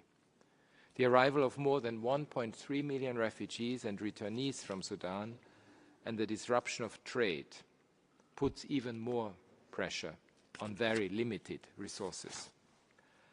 But South Sudan is extremely dangerous for humanitarian workers. There were 350 attacks on staff and facilities in 2025, up by more than a third from the previous year. The humanitarian crisis will not be solved without addressing insecurity and weak governance. And I urge the government to remove physical and bureaucratic obstacles to access and to invest in resilience and recovery. Mr. President, human rights monitoring provides a warning signal. That system is flashing red for South Sudan. We need urgent action to preserve the peace agreement and prevent fragmentation and cycles of retaliation that could herald a return to all-out civil war. I call for an immediate halt to all hostilities and reiterate the need for all parties to the conflict to abide by international human rights and international humanitarian law. I urge them to recommit to inclusive dialogue and implement the peace agreement. I call for accountability for serious violations of international humanitarian and human rights law, including conflict-related sexual violence. And I urge political and military leaders to reject ethnic incitement, end the mobilization of communities along ethnic lines, and uphold their obligation to prevent ethnic-based violence. The situation in South Sudan demands the full attention of the international community, sustained monitoring, and robust advocacy to ensure that the rights, dignity, and safety of civilians are at the center of national and international approaches. I reiterate my call on the international community to intensify its engagement and to support the people of South Sudan in their efforts towards healing and long-term stability. Thank you. Thank you.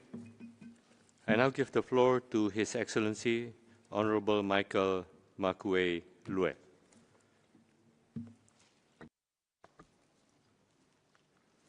Yes, thank you, Mr. President. It is an honor and my pleasure to address this 61st session of the Human Rights Council today. The government of the Republic of South Sudan is fully committed to peace, stability, and implementation of the revitalized agreement. While we acknowledge that challenges exist, we respectfully declare that implementation of the agreement is ongoing despite these challenges, and we strongly reject one-sided narrative that overlooks the substantial progress made under extremely difficult circumstances. Excellencies, the agreement generally mandates the elections that shall be held in accordance with the provisions of the permanent constitution. Since the permanent constitution is not yet attainable before the end of the current transitional period, then the need arises for us to delink the process of permanent constitution making and the population census from the conduct of elections in December 2026. Based on Article 8.4 of the revitalized agreement on the resolution of conflict in the Republic of South Sudan, the parties signatory to the agreement agreed unanimously to amend some provisions of the agreement to enable the conduct of elections. I would like to take this opportunity to clarify and respond to the allegations of the Commission against the government of South Sudan. The Commission has not been fair and honest in its reports on the human rights situation, political and security development in South Sudan. The Commission has clearly interfered with the implementation of the agreement and supported the splinter breakaway group of the SPLM-AIO. On armed conflict and violence in Western Equatoria, Upper Nile, and Jonglei State, the report of the Commission is clearly biased in support of the relief SPLM-AIO Governor of Western Equatoria State, General Alfred Futuyo Karaba, who was responsible for all the atrocities and human rights violations committed in Western Equatoria State and for his misconduct. On Upper Nile and Jonglei State, the Commission did not give itself time to collect accurate information about the situation in those states. Instead, they relied on social media reports and propaganda as clearly indicated by supplementary information to the report of the Commission dated 27 February 2025, where it relied on what it called confidential records held by the Commission and selected non-confidential sources of information used for the report and additional notes. On forced recruitment of boys and young men, the Commission should verify these testimonies of the alleged recruitment of child soldiers by indicating where and under which SPDF division or commander. On sexual and gender-based violence, the government has set up general court-martials for the military, gender-based violence and juvenile courts in Juba, Malakal, Wau, and other towns, contrary to the reports of the Commission. On the detention of and the prosecution of the opposition leaders, it is crystal clear that the Commission did not give itself the least opportunity to learn about the legal system of the Republic of South Sudan. The accused persons were arrested and are being prosecuted at present in accordance with the provisions of the provision of the Constitution and the laws of the Republic of South Sudan. On accountability and transitional justice, as a government, we are in the process of establishing the Commission for Truth, Reconciliation and Healing and the Compensation and Reparation Authority. As for the hybrid court, we are still waiting for the guidelines from the African Union. In conclusion, Mr. President, Excellencies, distinguished delegates, the government of the Republic of South Sudan is urging the Commission to verify its findings with the government before submission to the Human Rights Council for deliberations. The Commission should avoid use of impolite language such as must, the government must, ordering the government in its report. Finally, the government of the Republic of South Sudan appreciates the Office of the High Commissioner for Human Rights for the concern and dedication shown towards the people of the government towards the people and the government. However, we don't see any need for the renewal of the mandate of the Commission, since there are other human rights bodies which are carrying out the same mandate. We urge the Council to shift South Sudan from item 2 to item 10 of the transitional assistance and capacity building.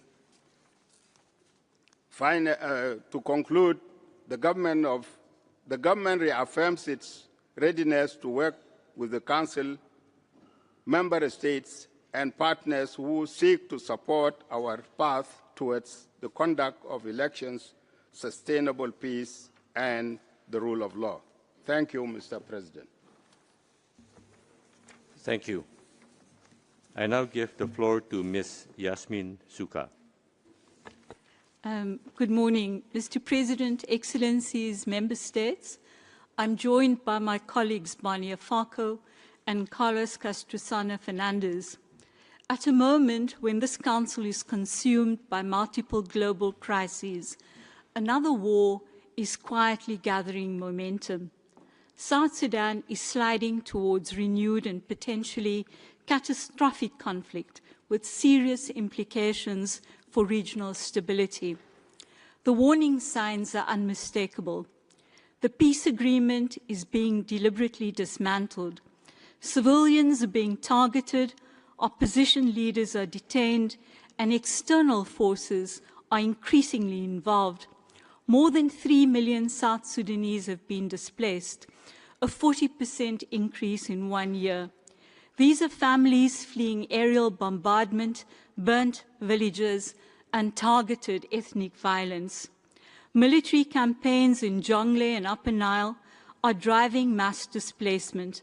A commander previously identified by the Commission for Serious Crimes was filmed ordering his forces to kill civilians, sparing no one, not the elderly, not a chicken, not homes.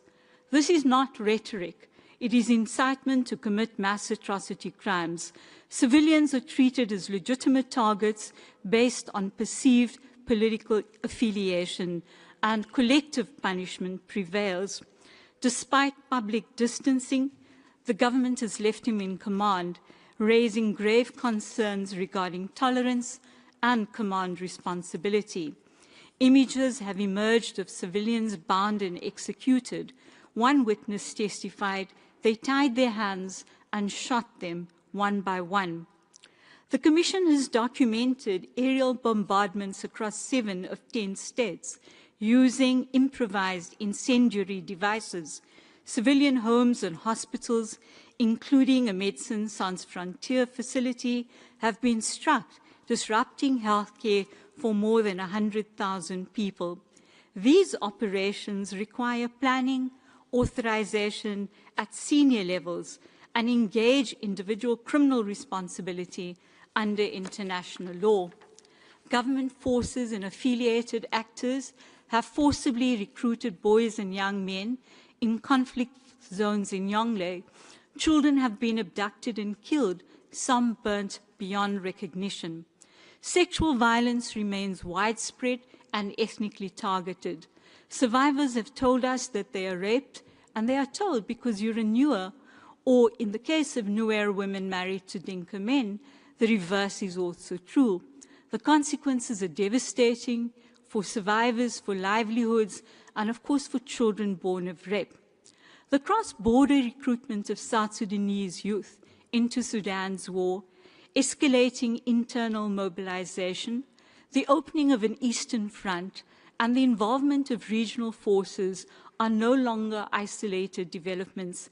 Taken together, they point to the real prospect of widening regional conflict, one that could draw in neighboring African Union member states and lead to the destabilization of the Horn. In terms of the dismantling of the revitalized peace agreement, the Council has seen this before. In 2016, the peace agreement collapsed with catastrophic consequences. This time around, the deterioration is not accidental. It reflects deliberate political choices. The revitalized peace agreement negotiated under African Union IGAD auspices and guaranteed by the African Union, is systematically being dismantled. Power-sharing arrangements are being unilaterally eroded. The abandonment of constitutional reform, the failure to unify and deploy national forces have deepened instability. Persistent non-implementation, including of transitional justice commitments, have directly fueled renewed violence and eroded the trust between parties. Opposition leaders, including the first vice president, have been arrested and prosecuted on charges carrying the death penalty. Riek Machar's prolonged detention, the lack of timely access to counsel, and concerns regarding judicial independence raise serious due process violations. In a fragile power-sharing transition, prosecuting the principal opposition leader risks criminalizing political contestation and further destabilizing the peace framework. Political activists' space is shrinking. Activists face detention and surveillance. Civil society representatives from South Sudan declined to travel to Geneva for fear of reprisals. In this context, of course, rushing elections is unrealistic, and there can be no credible electoral process where civic space is repressed and key leaders remain detained. The continued failure to operationalize the AU-mandated hybrid court emboldens perpetrators and denies victims justice. Commitments to establish the Truth Commission and Reparations Authority also remain unfulfilled, and accountability remains a precondition for sustainable peace. Our report, of course, underscores that this is not only a political crisis, but a struggle over resource capture. Grand corruption has siphoned public revenues to elites, hollowed out state institutions, and deepened the influence of politically connected networks, including companies in oil revenues that have been generated, and yet citizens remain in deprivation. Impunity doesn't follow conflict, it sustains it, and corruption fuels that engine through the capture of state institutions for political survival. Finish early. All right, thank you. I now give the floor to Ms. Memory Bandera. The speaking time slot is 5 minutes. Mr. President, Excellencies, distinguished guests, my name is Memory Bandera. I am the Director of Programs and Administration at Defend Defenders, which is the Eastern Horn of Africa Human Rights Defenders Project, a regional NGO based in Uganda. We were established in 2005 to strengthen the work of human rights defenders throughout the Eastern Horn of Africa sub-region. I have been working on South Sudan and with South Sudanese since before independence, but I'm not a South Sudanese. I am speaking here today on behalf of South Sudanese civil society. Several individuals initially invited to speak expressed their concerns that they were not able to speak because of possible repercussions.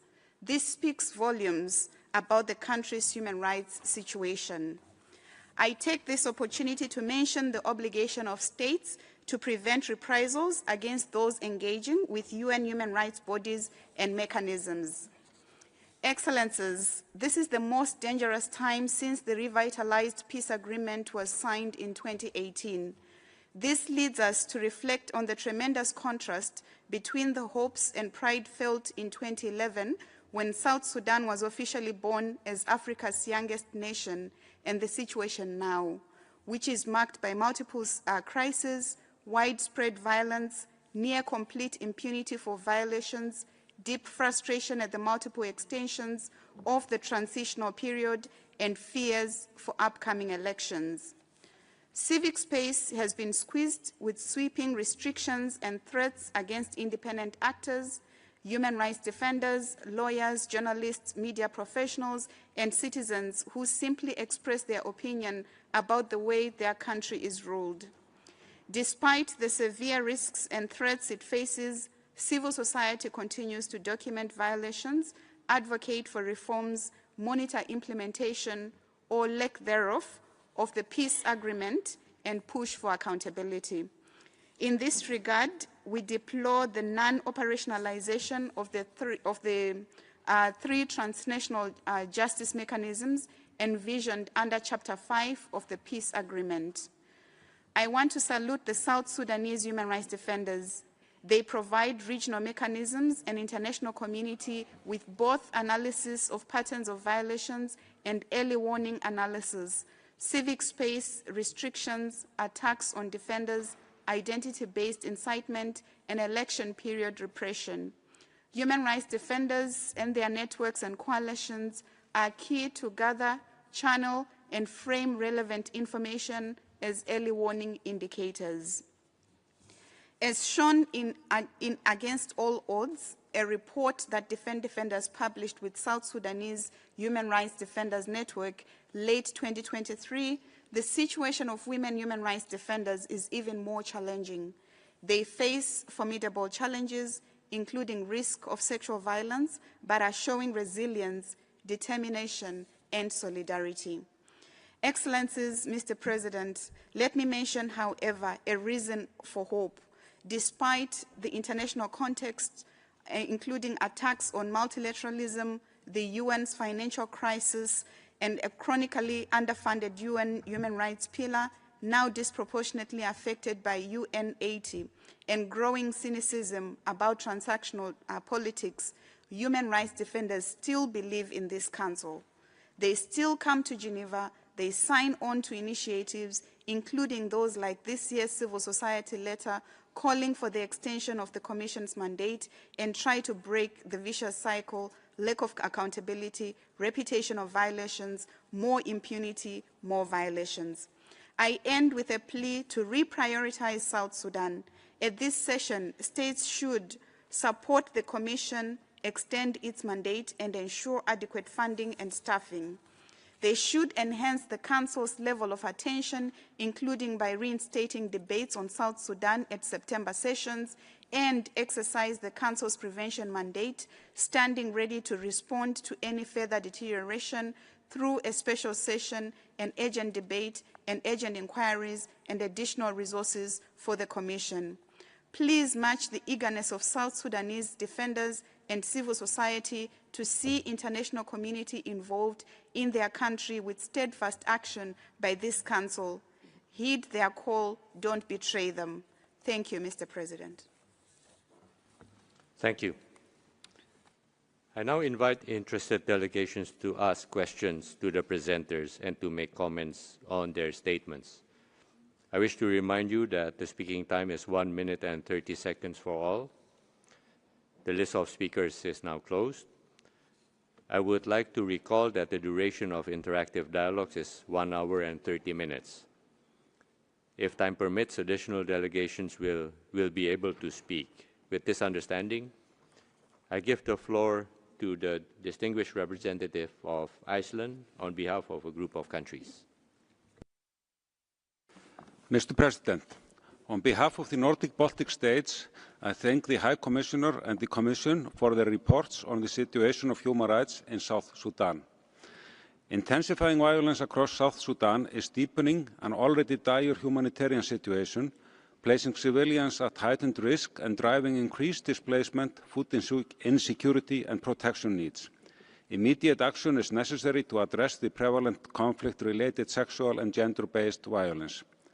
Widespread gross human rights violations are driven by deepened impunity as the 2018 peace agreement continues to be undermined. The report clearly outlines that avoiding a return to fully fledged civil war in South Sudan depends on urgently dismantling entrenched impunity, ending the capture and militarization of state institutions and the economy by political and military elites, and by advancing a legitimate inclusive political order through genuine and inclusive political dialogue. We encourage continued engagement between the government of South Sudan and the Commission to implement the recommendations made in the report. In this regard, the work of the Commission remains ever more important. We urge all states to support the mandate renewal. In conclusion, I ask what can partners do to ensure renewed regional and international engagement to ensure a return to inclusive transition? I thank you. Thank you. I now give the floor to the distinguished representative of the European Union. Mr. President, Minister, Commissioners, distinguished panelists, we thank you for your report, Commissioners, and appreciate the cooperation of the government of South Sudan. The EU is deeply concerned by the deteriorating security, humanitarian and human rights situation, especially in Jonglei State. We urgently call on all parties to halt violence. A ceasefire, dialogue and meaningful re-engagement with the 2018 revitalized peace agreement is the only guarantee for peace and stability. We are deeply concerned by the human rights violations outlined in your report, including increasing limitations on civic space. We urge South Sudan to combat impunity and ensure accountability. The collecting of evidence remains essential. We also call on South Sudan to combat corruption and financial mismanagement. We are alarmed by the ongoing mass displacement of civilians and call for humanitarian access and full adherence to IHL. The South Sudanese authorities should make every effort to protect civilians. The EU remains committed to supporting the peace process, once again calls for the immediate release of all political detainees, including the first Vice President, Dr. Machar. All parties must work together to ensure the full implementation of the revitalized peace agreement. Commissioners, what steps can the international community take to support the de-escalation in Jonglei State and across South Sudan? I thank you. Thank you. I now give the floor to the distinguished representative of Kenya on behalf of Group of African States. Mr. President, I have the honor to deliver this statement on behalf of the African Group. The African Group reaffirms its 31st stand in solidarity with the people of South Sudan as they navigate the final stages of the transitional period towards sustainable peace and democratic governance. We welcome the government's continued commitment to implement the revitalized agreement as the only viable path towards stability, as it was declared by the recent high-level meeting of the AUC5 at the margins of AU Summit in Addis Ababa, Ethiopia. The African Group notes with encouragement the significant steps taken by the government towards the December 2026 elections, defining the census and certain constitutional requirements, as well as to engage constructively with the holdout groups, non-signatories of the revitalized agreement, through a Tumaini initiative under the mediation of Kenya in Nairobi, with the aim to make the elections and peace inclusive. This milestone demonstrates the political will necessary to transition towards permanent democratic governance in the country. The African Group emphasizes the international community. May I ask the speaker to slow down a little bit on behalf of the interpreters? Thank you.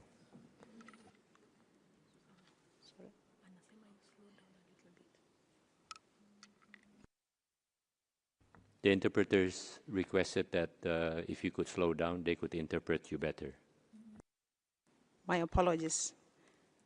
The African Group notes with encouragement the significant steps taken by the government towards December 26 elections, deferring the census and certain constitutional requirements, as well as to engage constructively with holdout groups, non-signatories of the revitalized agreement through Tumaini initiative under the mediation of Kenya in Nairobi, with the aim to make elections and peace inclusive. This milestone demonstrates the political will necessary to transition towards permanent democratic governance in the country. The African Group emphasizes international community's role must be one of constructive solidarity with the South Sudan and calls for shift from punitive approaches under Item 2 towards technical assistance and capacity building under Item 10. Strengthening South Sudan's domestic judicial institutions and supporting unification of forces are the most effective ways to ensure long-term human rights protection. In conclusion, the African Group urges the Council and the international partners to provide the resources required to complete the transitional roadmap. Let us prioritize engagement that empowers South Sudanese institutions to deliver peace and justice their people deserve. I thank you. Thank you. I now give the floor to the distinguished representative of the Netherlands on behalf of a group of countries. Thank you, Mr. President. I speak on behalf of the Benelux countries, Belgium, Luxembourg and the Kingdom of the Netherlands. We align with the statement made by the European Union. We are gravely concerned about the human rights situation in South Sudan, which has deteriorated even further due to and following the clashes in Nasir in March 2025.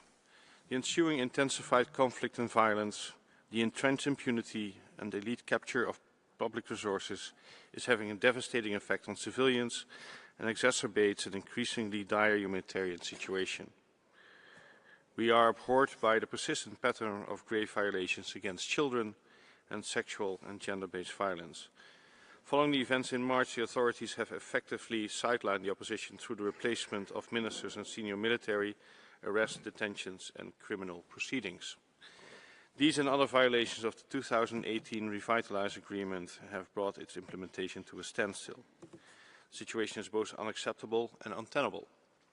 The people of South Sudan deserve full respect for and protection of their human rights, as well as lasting peace and security.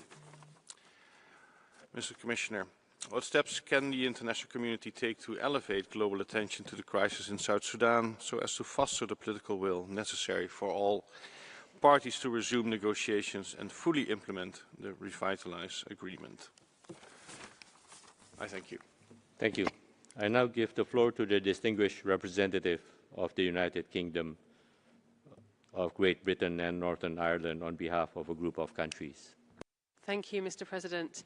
I deliver, as you said, this statement on behalf of the core group for South Sudan, Albania, Norway, Ireland and the UK. We thank the Commissioners for their report. Its findings depict a grave deterioration in South Sudan's human rights and security situation throughout 2025.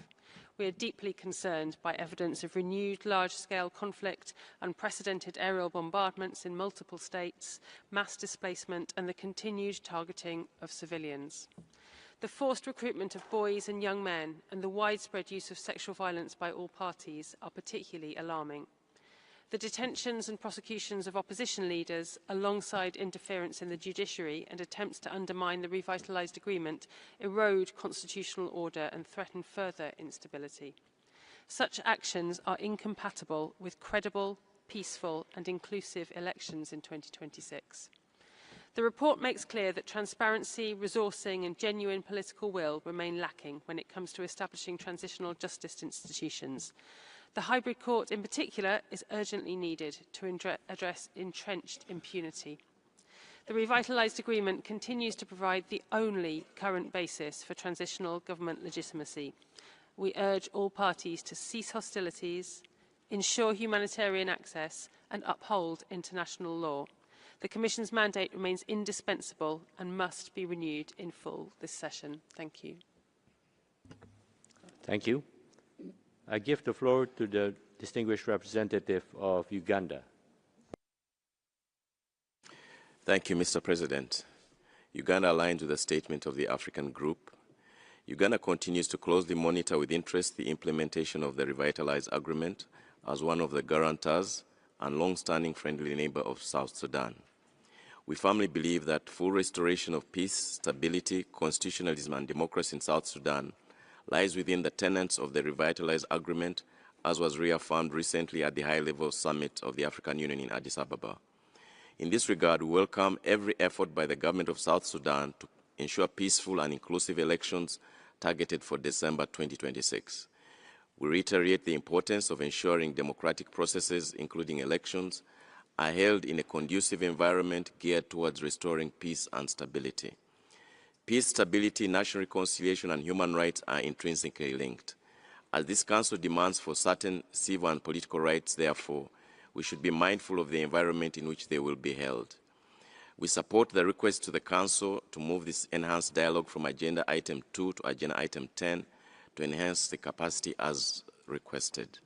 We further call on the international community to continue the support and work with the government of South Sudan and the region for sustainable peace, security, and development of the country. Uganda is committed to continue playing its part bilaterally and through regional frameworks like IGAD. I thank you. Thank you. And I'll give the floor to the distinguished representative of Angola. Thank you, Mr. President. Angola aligns itself with the African Group statement. Angola reaffirms its strong commitment to peace and regional stability as essential foundations for the promotion and protection of human rights. We believe that there are no human rights without peace, nor sustainable peace without inclusive development. Promoting a culture of peace, human rights education, and the meaningful participation of women and youth results a cross-cutting priority of our action at the national, regional and international levels. We call upon all parties in South Sudan to demonstrate renewed commitment to the full implementation of the revitalized peace agreement, which remains the cornerstone for lasting stability, reconciliation, and the protection of the rights of all citizens. Angola further stresses the importance of African solutions to African problems, underscoring the central role of regional and continental mechanisms in supporting sustainable and locally owned process. I thank you. Thank you. I now call on the distinguished representative of UNICEF. Mr. President, UNICEF welcomes the report of the Commission on Human Rights in South Sudan and thanks the Commission for its continued work. Children in South Sudan continue to face grave protection risks. Violence in Jonglei and parts of Unity State has displaced many families and increased children's exposure to recruitment and use by armed actors, abduction, killing and maiming, and rape and other forms of sexual violence. Reports indicate that boys as young as 13 are being recruited and used by parties. Girls face heightened risk of sexual violence, child marriage, sexual exploitation, and other forms of gender-based violence. This protection crisis is compounded by displacement and insecurity, which result in a greater disruption of access to essential services. Many children cannot safely access healthcare, nutrition support, education, clean water and sanitation or protection services. Child protection responses, including mental health and psychosocial support, remain overstretched. UNICEF welcomes the government's renewal of its comprehensive action plan to end and prevent the 6 grave violations against children and urges all parties to the conflict to respect international humanitarian and human rights law, prevent and end violations, and ensure safe, rapid, and unhindered humanitarian access. Children in South Sudan cannot wait. Their rights, dignity, and future must remain at the center of all efforts towards peace and recovery. Thank you. I now call on the distinguished representative of South Africa. Mr. President, South Africa aligns with the African Group and commends South Sudan for its cooperation with the Commission. We acknowledge the Commission's engagement with the AU, demonstrating the importance of complementarity and subsidiarity with regional processes. My delegation is concerned about the deteriorating security situation and intensifying violence and calls for de-escalation and an immediate ceasefire. The innocent, particularly women and children, continue to bear the brunt and indeed are the face of the conflict, which demands accountability and an end to impunity that enables the perpetration of grave crimes. The revitalized agreement, which remains the paramount framework for resolving the conflict, must therefore be restored and fully implemented. As such, inclusive dialogue must be prioritized to address any outstanding issues. The transitional justice institutions envisaged under Chapter 5 of the agreement, including the Truth Commission and the Compensation Authority, must be properly resourced and operationalized. Together with the hybrid court, these measures are at the very core of securing the lasting peace and justice which the people of South Sudan rightly deserve. As a guarantor of the agreement, South Africa will continue to stand with South Sudan to silence the guns once and for all. In so doing, we welcome the outcome of the recent C5 meeting which we chair, and we appeal to the international community to continue supporting South Sudan in this process. I thank you. Thank you. I now call on the distinguished representative of Sri Lanka.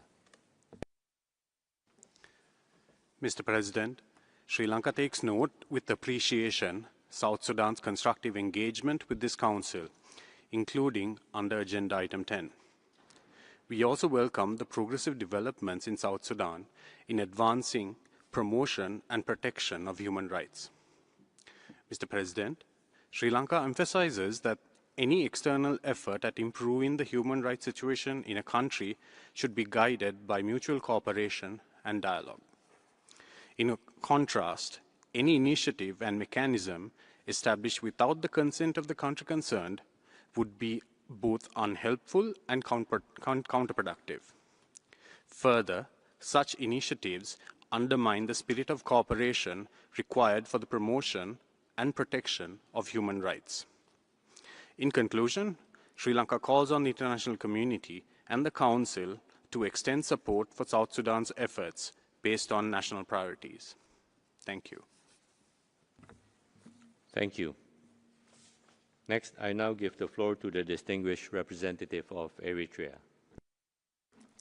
Thank you, Mr. President. We acknowledge South Sudan's engagement with the Office of the High Commissioner, the Commission on Human Rights in Sudan, UNMISS, as well as relevant regional mechanisms in place. Progress and development, including the strengthening of national institutions and initiatives aimed at enhancing social and economic resilience, reflects South Sudan's ongoing commitment to building a more stable and inclusive society. These developments will need continued support. We do not believe it is constructive to maintain two separate mechanisms on the country. South Sudan has demonstrated full cooperation with relevant partners. What is now required is a strengthened focused technical cooperation that supports national capacity building. Punitive mechanisms have not yielded positive outcomes. Eritrea reaffirms its unwavering solidarity with the people of South Sudan as they continue their journey toward a peaceful and stable future. We encourage continued collaboration and support that respects South Sudan's sovereignty and fosters national ownership of the peace and development processes that are in place in the country. I thank you, Mr. President. Thank you. I now give the floor to the distinguished representative of Somalia.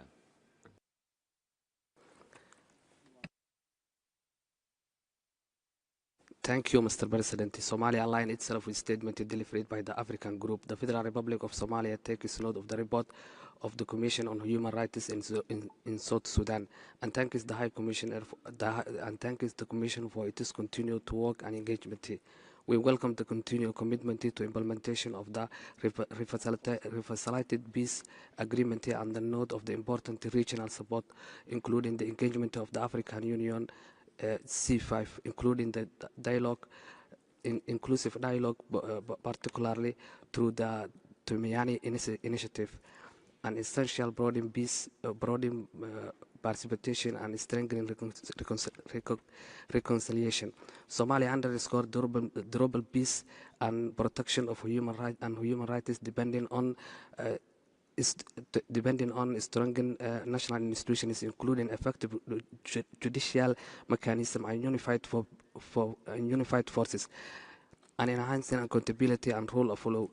We call on the international community to support the government of South Sudan with the capacity building and technical assistance to strengthen its national human rights institutions. Mr. President, Somalia reaffirms its solidarity with the people of South Sudan, and thank you. I thank you, Mr. President.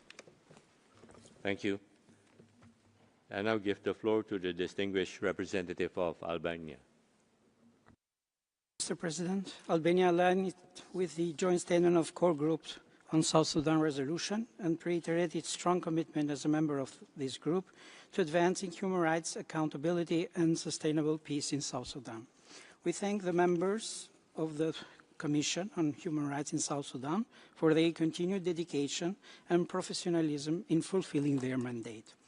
The situation in South Sudan has deteriorated further. Reports of intensified hostility across several states, continuous air bombardment in populated areas, widespread displacement, and grave violation against civilians underscore the fragility of the peace process and the urgent need for preventive action. It warned that both the implementation of the revitalized agreement and the conduct of the elections scheduled for December 2026 are at serious risk. Mr. President, Albania remains concerned by the persistent lack of accountability for past and ongoing violence and abuses. In this context, the work of the Commission remains indispensable. At the same time, we call on the government to fulfill the revitalized peace agreement, upholds its international human rights obligation, protect civilians, ensure humanitarian access, and create the conditions necessary for free, fair, and inclusive election. My country firmly supports the renewal of the Commission mandate in full. I thank you. Thank you. I now call on the distinguished representative of Kenya. Mr. President, The Republic of Kenya aligns with the statement delivered by the African Group. We have taken note of the report, which provides critical insights into the severe human rights challenges that have intensified across South Sudan in 2025, including the renewed clashes in the states such as Western Equatoria, Upper Nile, Jonglei, widespread airstrike affecting civilian areas, forced recruitment of youth, sexual and gender-based violence, and a sharp rise in internal displacement of up to 3.5 million people. These troubling developments underscore the urgent need for renewed commitment to the peace process and the protection of civilian lives. In our role as the IGAD guarantor and the initiator of the Tumaini Initiative, we remain dedicated to impartial facilitation of dialogue and mediation. South Sudan faces a pivotal moment requiring renewed focus, collective resolve, strengthened partnership, and sustained vigilance from all parties today in order to prevent a return to widespread conflict and enable a stable transition. As the South Sudan approaches the December 2026 election, inclusive dialogue is paramount. A sustainable ceasefire, unfettered humanitarian access, effective civilian protection, and confidence-building process measures, constitutional review, and a credible national consensus, as contained in the Tumaini Initiative, are elements that remain essential preconditions towards concluding the transitional period with legitimacy. We urge this Council to support ongoing initiative aligned with the just concluded 39th AU Summit commitment to strengthen the African peace and security architecture and expand the AU Peace Fund in order to consolidate efforts within AU-IGAD-led process. Kenya stands solidarity with the Sudanese people in enduring aspiration for peace and dignity. Thank you. Thank you. And I'll give the floor to the distinguished representative of UN Women. Thank you, Mr. President. UN Women thanks the Commission for its work. South Sudan stands at a critical juncture. Political fragmentation, ceasefire violations, and stalled implementation of the revitalized peace agreement continue to undermine human rights, accountability, and prospects for sustainable peace. Amidst this deteriorating human rights situation, women and girls are disproportionately affected. Conflict-related sexual violence, including rape, gang rape, abduction, and sexual exploitation, remains widespread and systematic, marked by impunity. Women's participation in political and peace processes remains critically low, falling well below the agreed 35% quota, which women advocated for in the revitalized peace agreement. The delay in adopting the second National Action Plan on Women, Peace and Security further weakens prevention, protection, and accountability mechanisms when they are most urgently needed. The dire humanitarian situation places immense strain on already fragile systems and exposes women and girls to heightened risks of violence, exploitation, and deprivation. UN Women underscores the urgent need for the full, timely, and inclusive implementation of the revitalized peace agreement and remains committed to working with all stakeholders to advance gender equality, peace, and human rights for all in South Sudan. Thank you.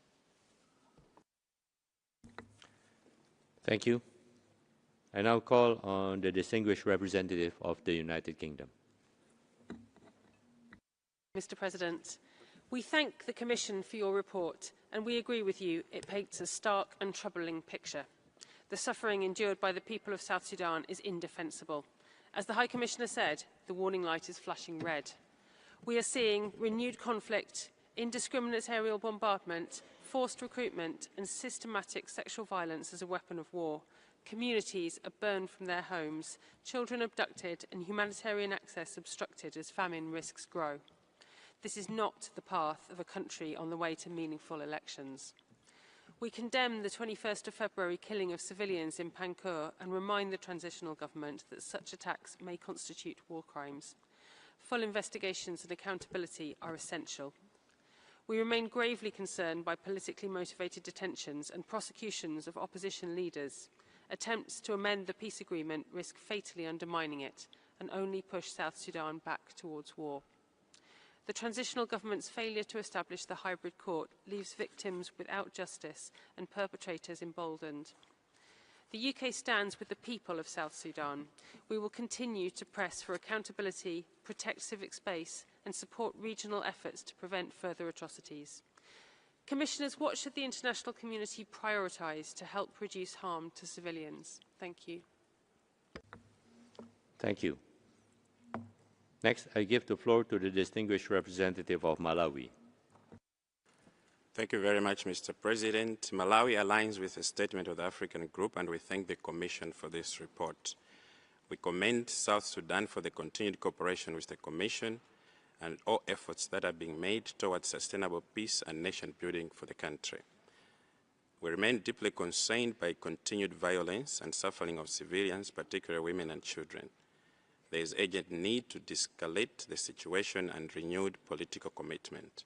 We therefore recall the position of the African Union, including the recent statement by the AUC5, which reaffirmed the centrality of the revitalized peace agreement and the need for dialogue, restraint and cooperation among South Sudanese parties.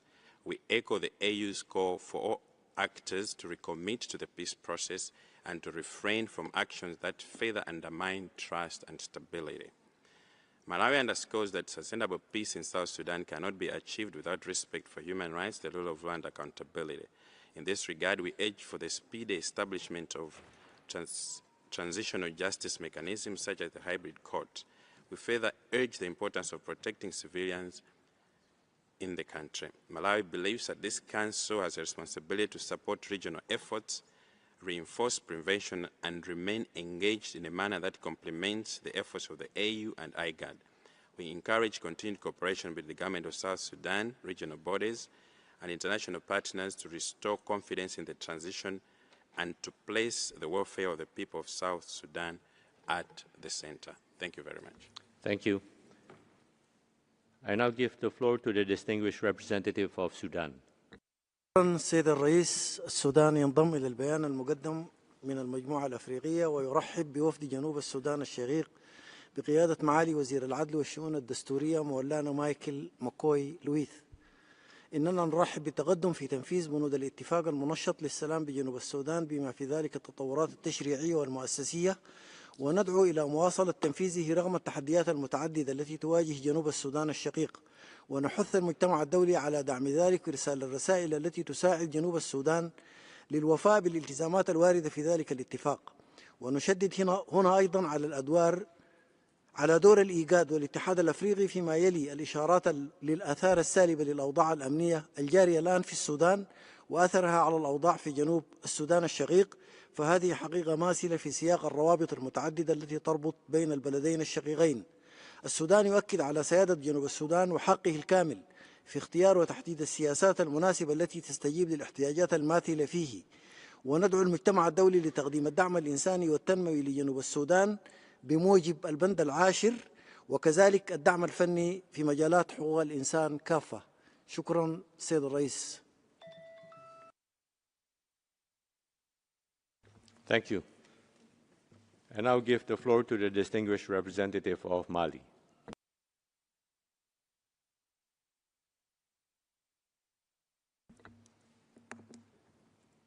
I now give the floor to the distinguished representative of Rwanda.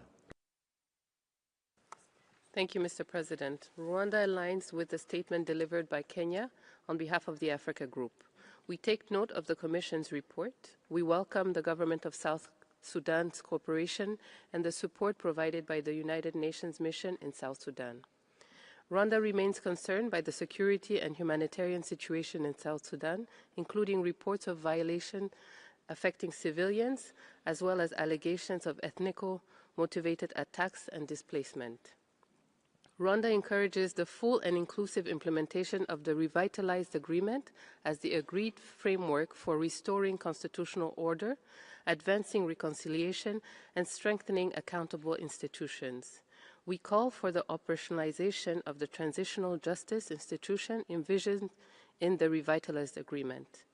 In conclusion, Mr. President, we urge the international community to support the African Union processes aimed at advancing the Republic of South Sudan's pursuit of lasting peace, including through prevention-oriented engagement and support of humanitarian access.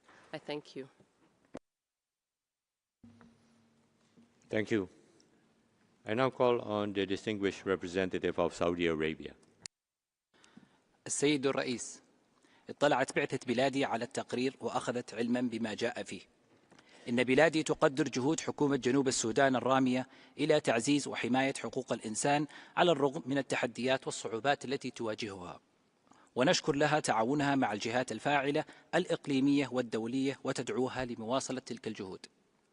كما تؤكد بعثة بلادي على أهمية المساعي والجهود لإحلال السلام بما يعزز من حماية واحترام حقوق الإنسان وكل ما من شأنه تحقيق أمن وسلامة جنوب السودان، وتؤكد على أهمية التواصل والتنسيق مع المجتمع الدولي والاستمرار في لعب دور بناء في تعزيز الحوار في مجال حقوق الإنسان.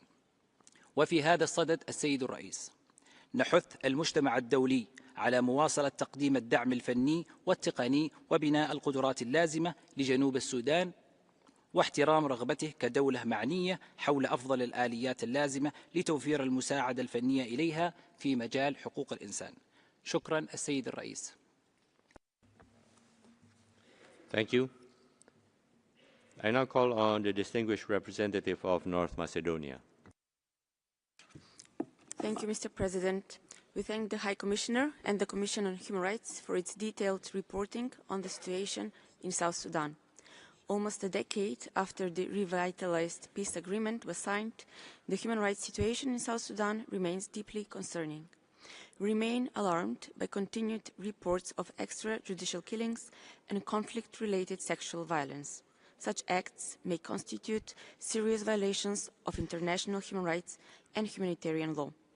Intercommunal violence, fueled by political tensions, competition over resources, and the proliferation of small arms, has resulted in significant loss of life.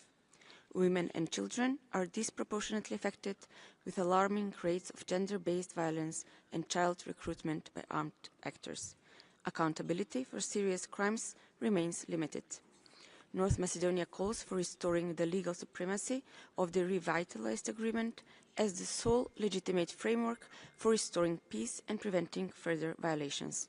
We reiterate the calls for cessation of attacks against civilians and civilian infrastructure and guarantee unimpeded humanitarian access.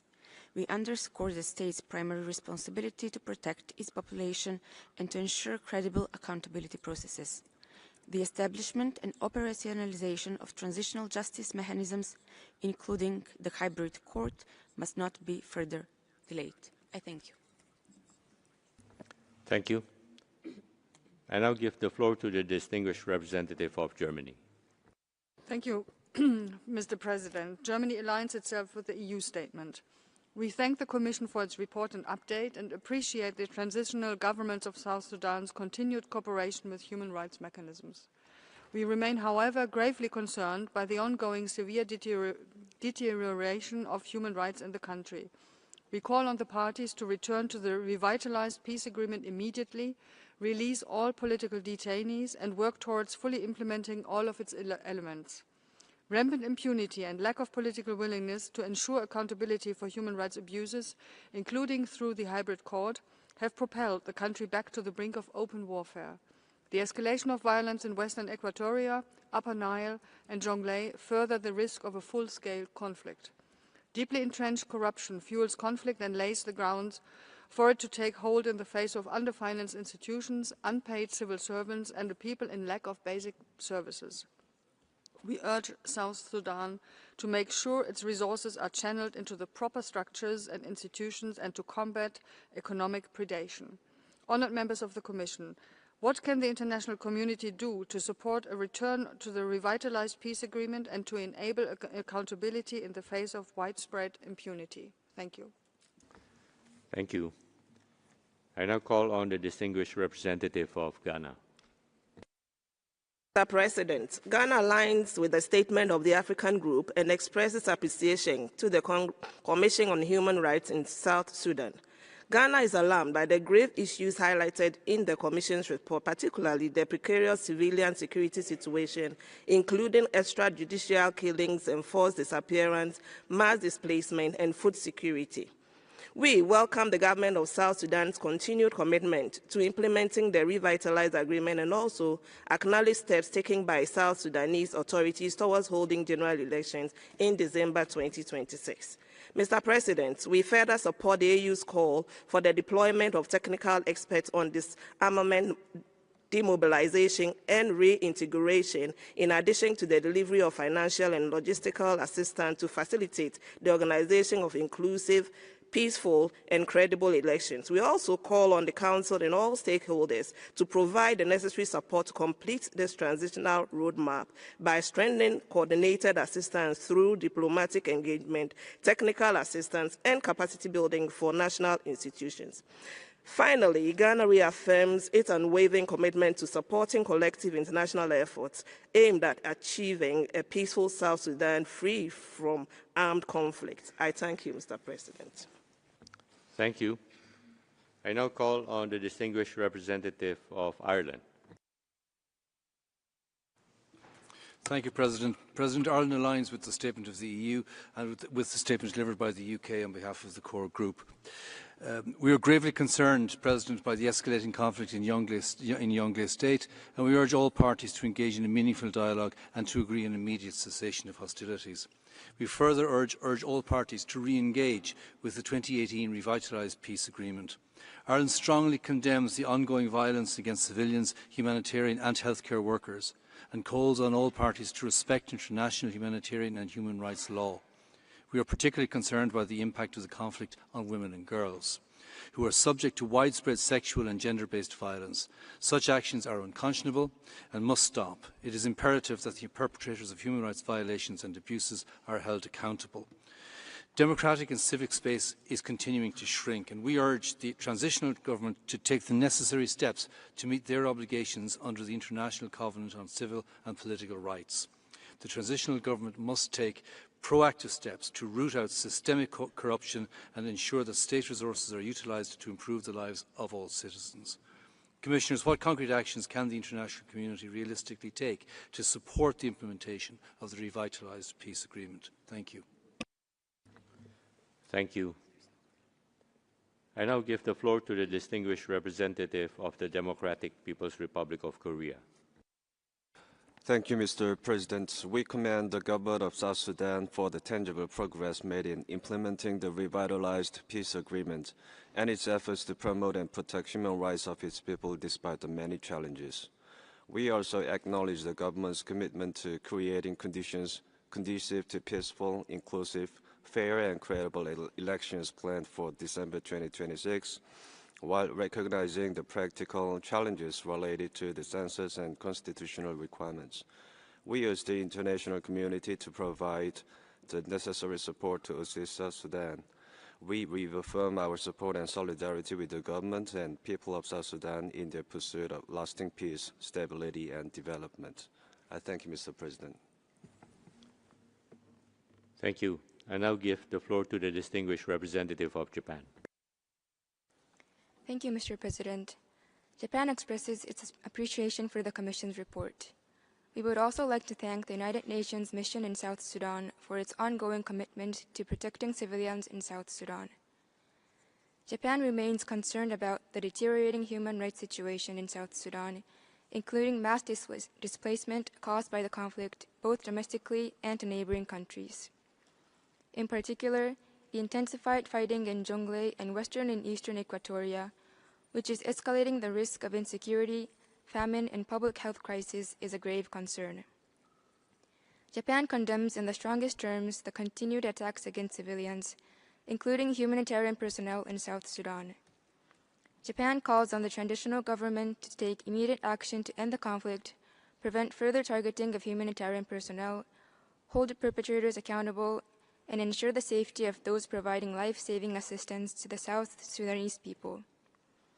We also call on all parties to agree to an immediate cessation of hostilities and to resolve issues through peaceful dialogue. Japan remains committed to continuing to work with South Sudan and the international community to protect and promote human rights in South Sudan. I thank you. Thank you. I now give the floor to the distinguished representative of Gambia. Thank you, Mr. President. The Gambia aligns itself with the statement delivered by Kenya on behalf of the African Group and thanks the High Commissioner and the Commission members for the presentation of the report. We applaud the government of South Sudan for the cooperation extended to the Office of the High Commissioner and for its continuing engagement with the Commission, which reflects its regard for the Council's mechanism.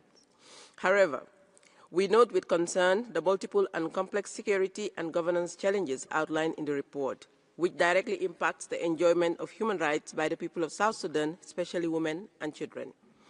We encourage the government of South Sudan to renew its commitment to the full implementation of the revitalized peace agreement, including the establishment and operationalization of the transitional justice mechanisms, notably the Commission for Truth, Reconciliation and Healing and the Hybrid Court. Progress in these areas is essential for enduring peace and sustainable development of South Sudan. In this context, the Gambia underscores the importance of sustained and coordinated international support to assist South Sudan in strengthening national institutions to address the human rights challenges. Finally, we encourage South Sudan to continue its constructive engagement and cooperation with the Office of the High Commissioner and the Council's mechanisms. I thank you. Thank you.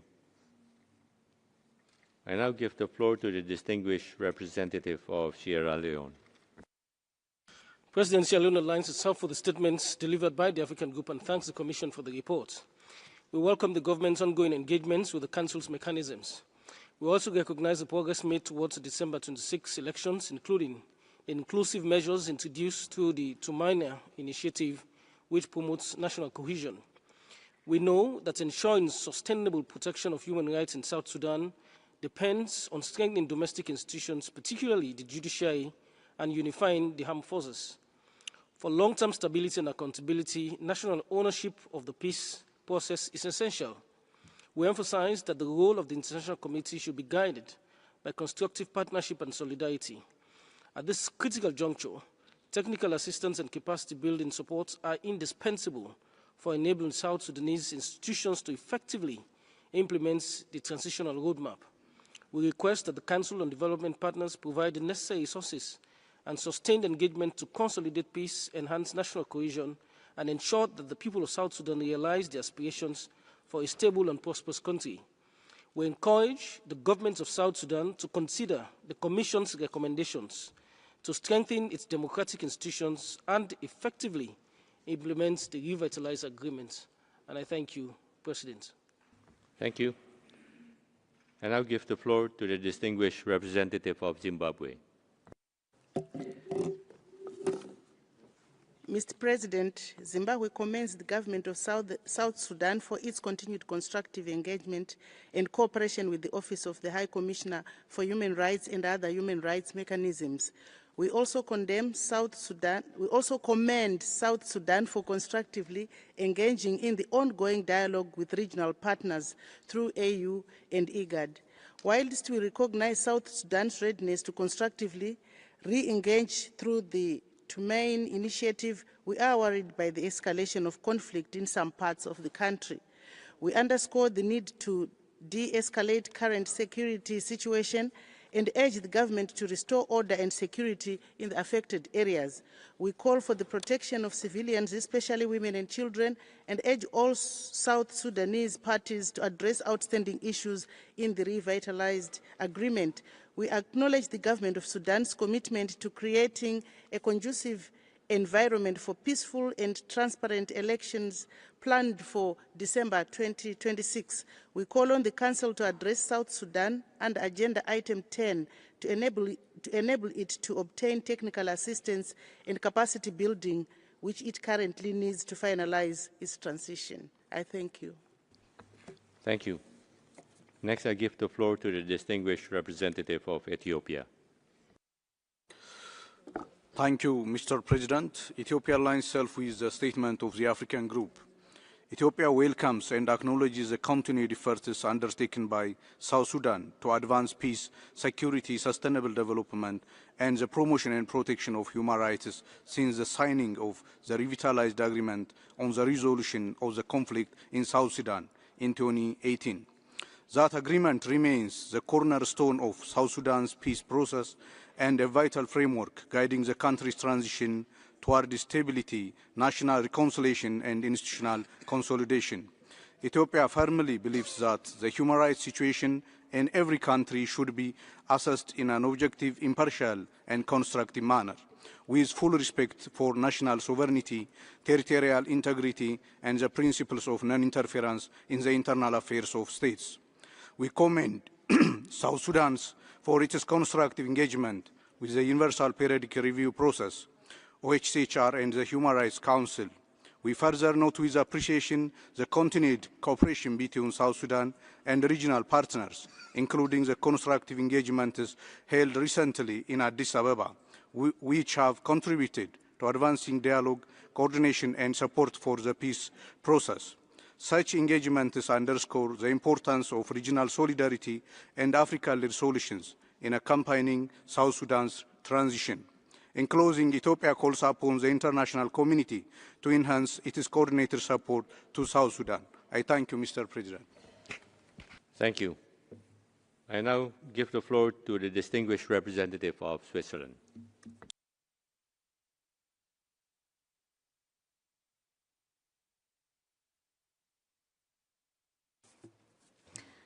Merci, Monsieur le Président. La Suisse remercie la Commission pour son travail essentiel de documentation sur la situation des droits humains au Soudan du Sud, trop souvent relégué au second plan de l'attention internationale. Nous remercions également les autres panélistes pour leurs précieuses interventions. La Suisse demeure profondément préoccupée par l'intensification des affrontements armés, en particulier dans l'État de Jonglei, ainsi que par les actions incitant à la violence. Cette dangereuse escalade intervient alors que les fondations politiques du processus de paix sont déjà gravement fragilisées.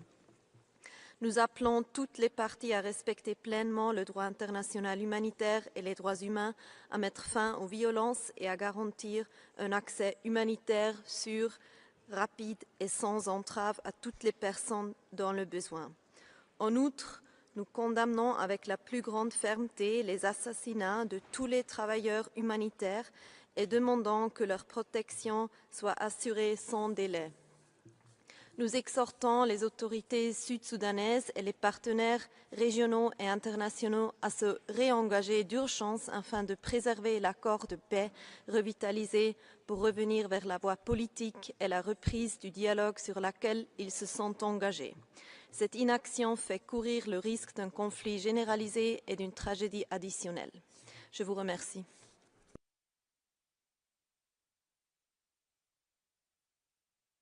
Thank you. I now give the floor to the distinguished representative of the Dominican Republic. Gracias, señor presidente. República Dominicana, aunque reconoce ciertos avances, observa con profunda preocupación la evolución de la situación de los derechos humanos en Sudán del Sur a la luz de la información presentada y agradece la exposición del informe. Nos inquieta particularmente el impacto de la violencia sobre civiles, en particular mujeres y niñas, lo que evidencia la fragilidad de los mecanismos de protección existentes. Asimismo, tomamos nota de las denuncias sobre detenciones arbitrarias, tortura y otros abusos cometidos durante operaciones de seguridad, lo que subraya la necesidad de fortalecer el Estado de Derecho y las garantías procesales. República Dominicana alienta a las autoridades y a todas las partes a implementar plenamente los compromisos del Acuerdo de Paz revitalizado, reforzar la protección de la población civil y asegurar la rendición de cuentas. Reiteramos la importancia del acompañamiento internacional para apoyar la estabilidad y la consolidación de la paz en el país. Muchas gracias. Thank you. I now call on the distinguished representative of Spain. Muchas gracias, señor presidente. Agradecemos su informe a los comisionados, a los panelistas sus presentaciones y, sobre todo, a los representantes de la sociedad civil su coraje. España se suma a la declaración de la Unión Europea y también acompaña al grupo africano en la preocupación que compartimos por la persistente violencia en Sudán del Sur y las continuas violaciones de los derechos humanos. No van a escuchar en mi intervención muchos elementos novedosos. Compartimos la centralidad del acuerdo de paz revitalizado y el llamamiento a los líderes del país a que lo apliquen con plenitud. Sí querría subrayar la necesidad de garantizar una participación plena, igualitaria y significativa de las mujeres, libres de intimidación y de represalias, así como la inclusión de la juventud y la sociedad civil en los procesos de reconciliación que son indispensables para asegurar una paz sostenible. Somos también partidarios de la creación de un tribunal híbrido para Sudán del Sur y reconocemos la relevante labor que está desempeñando la Comisión cuya renovación vamos a apoyar en esta sesión del Consejo. Querría plantearles a los miembros de la Comisión una pregunta sobre cómo piensan que se pueden poner las notables riquezas naturales del país al servicio de los derechos humanos. Muchas gracias.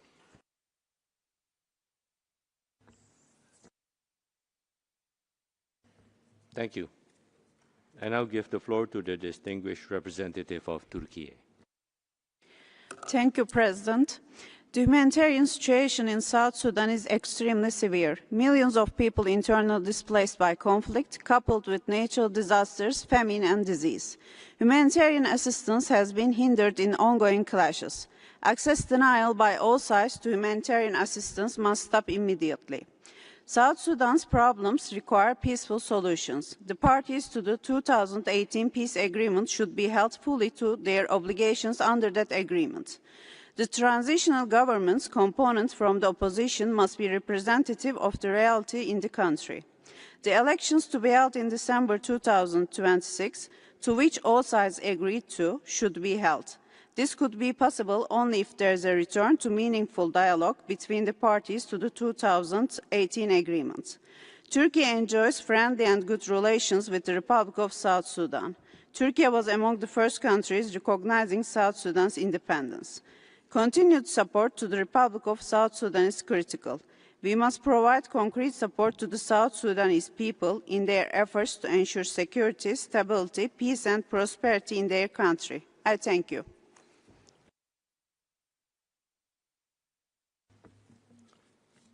Thank you. Next, I call on the distinguished representative of China. 主席先生，中方注意到南苏丹人权状况委员会所作报告，和平与发展是享有人权的基础和保障。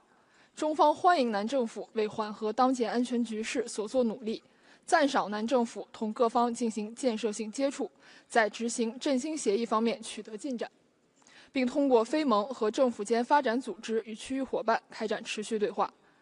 中方一贯主张各方就人权问题开展建设性对话，反对将人权问题政治化。国际社会应给予南更多理解和支持，根据南自身需求提供必要援助，帮助南发展经济、改善民生、促进团结和解。中方将一如既往积极参与联合国维和行动，为南提供力所能及的支持与帮助。 为南早日实现持久和平与发展繁荣发挥建设性作用。谢谢主席先生。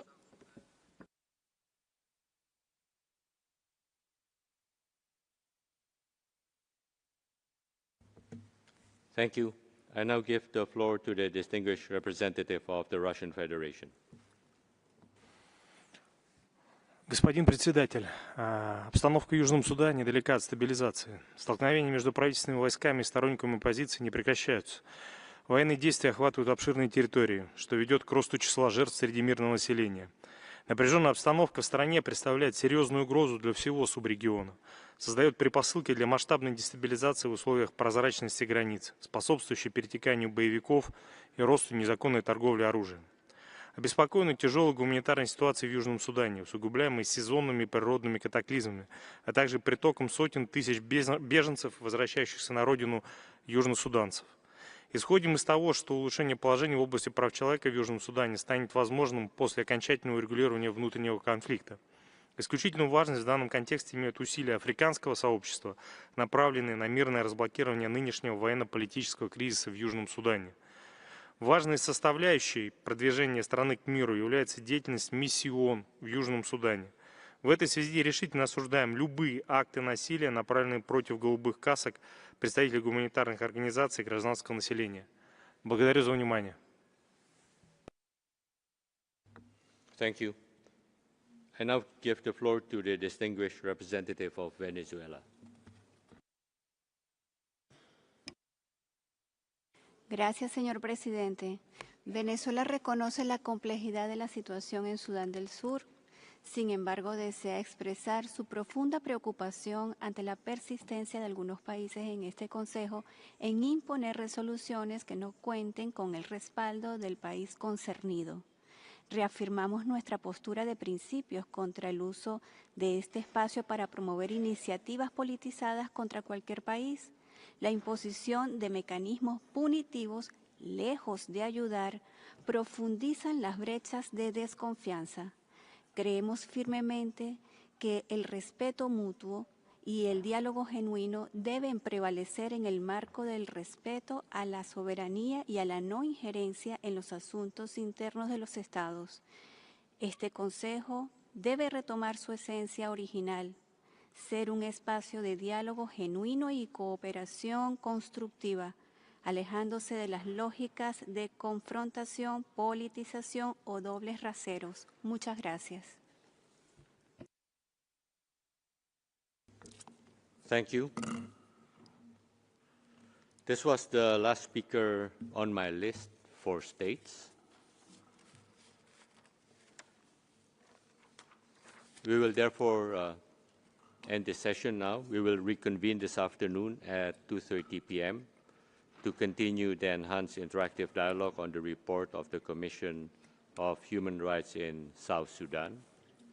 And following that, the Council will hold the interactive dialogue on the oral update of the High Commissioner on Rohingya, Muslims, and other minorities in Myanmar, followed by the presentation of reports under Item 2. I therefore declare now to close the 10th meeting of the 61st session of the Human Rights Council.